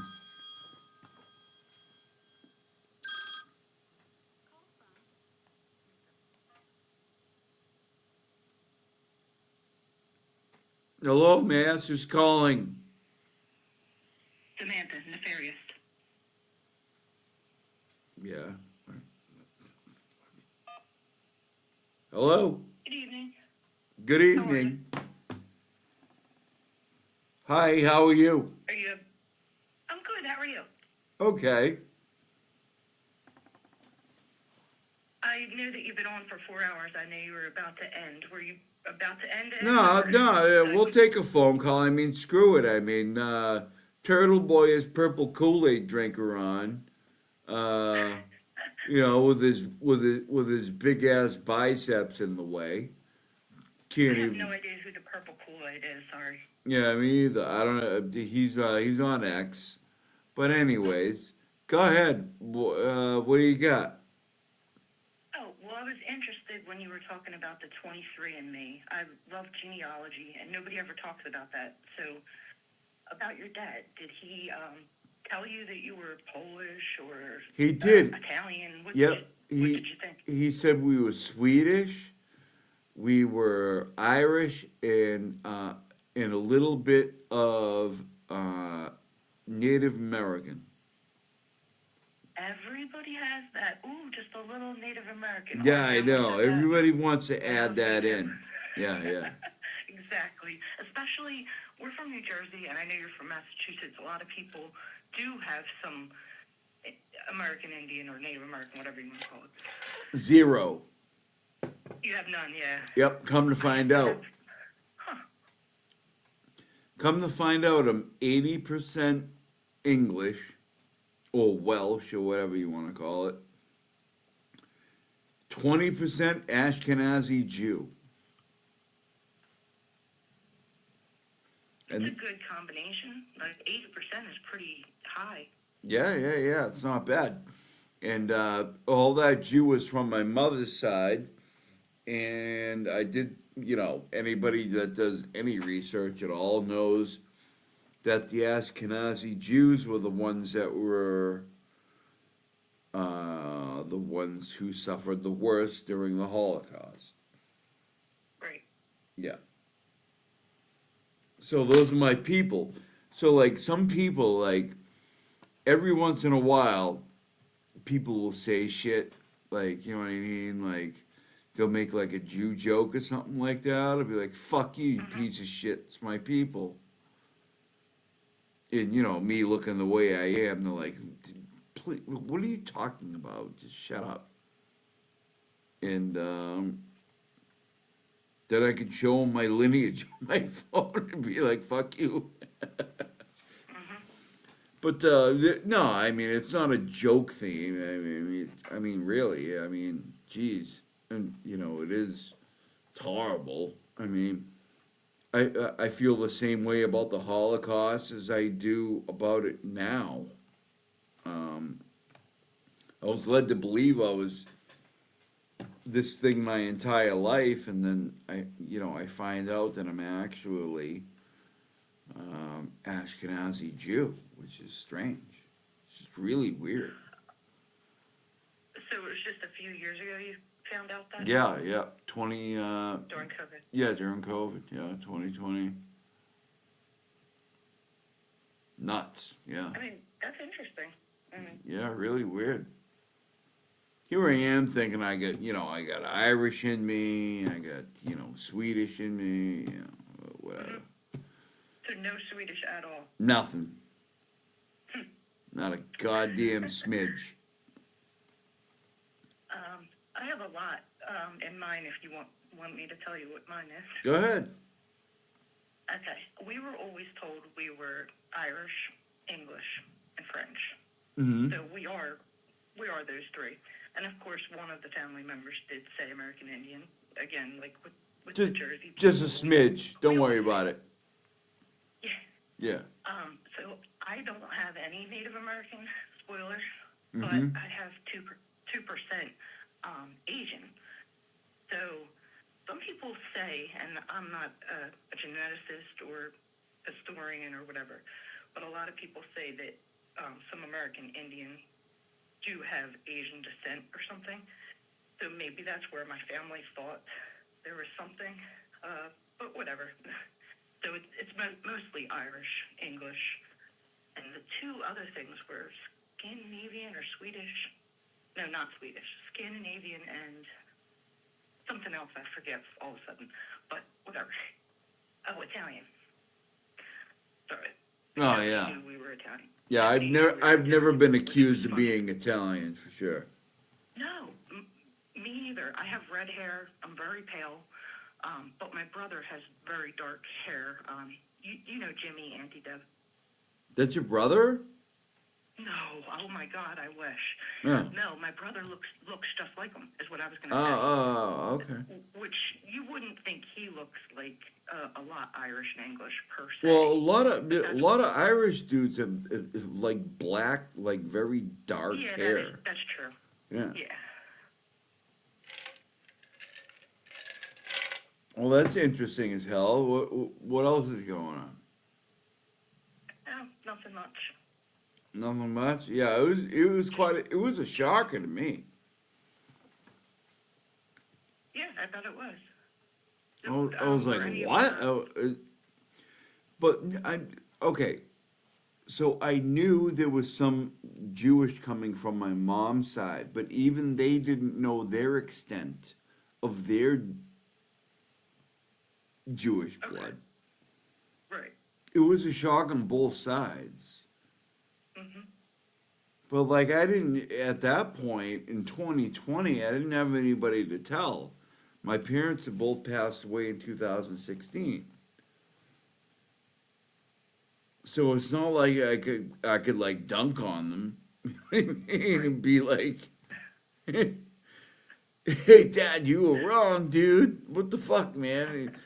You know what I mean? And you know, even if my mom was alive, I would never do that to her because I love her too much. But yeah, there was nobody to kind of even tell it to, you know, except my last living uncle and my brother. And my brother didn't want to hear about it. He's like, I don't care. He didn't want to hear about it? No. Just because he doesn't care? Or I don't even think he answered me. Oh. Yeah. Yeah, we got a fucked up family, but whatever. Well, I care. I think it sounds interesting. Oh, thank you. Well, Well, you're welcome. And it's been fun watching you on the glare, by the way. Me and my Oh. husband get a kick out of you. oh, well, thank you. Yeah. Hopefully I can keep doing that. You know? Yep. But I appreciate you calling in. It was good talking to you. Have a good night. I'm sorry, what's your name again? Samantha, I'm nefarious shenanigans. Oh, you're nefarious shenanigans. Okay, good to know. Now I'll never forget. Nice speaking with you. All right, thanks for calling in my presentation. Good night. All right, have a good night. Bye-bye. Bye.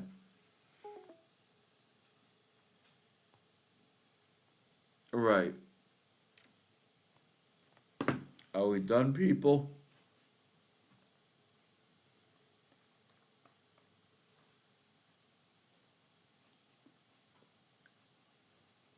All right, 30 seconds and we're done because, wait a minute, hold on.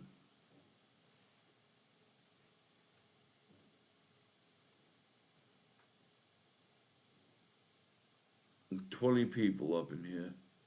Yeah, it's about over. It's over 4 hours. I think we're done. I love all you people. All right. Thank you so much for watching my presentation. Thank you so much for watching my presentation and calling into my telephone calls. Coming into my program. I really appreciate it. Thank you for supporting the channel as I am not now monetized. I am almost halfway at the monetized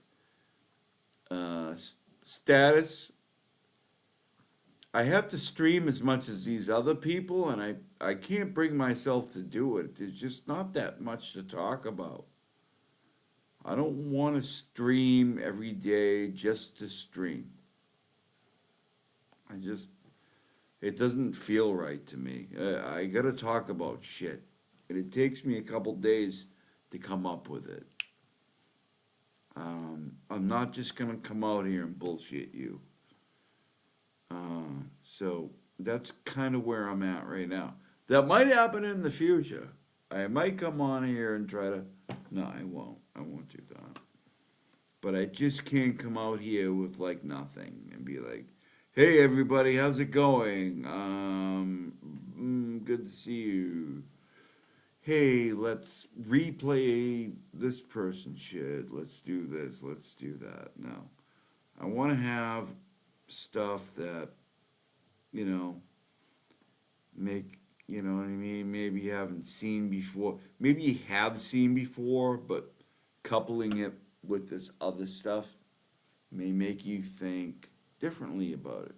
So, anyways, I won't take up any more of your time. It's been long enough. I love all you antenna people. Thank you, mods, for helping me. Thank you, everybody, for supporting the channel. And I'm going to end this stream right now. And we are at well over 4 hours. So thank you so much. Have a good night, everybody. Love y'all. Adjust your antennas. Bye.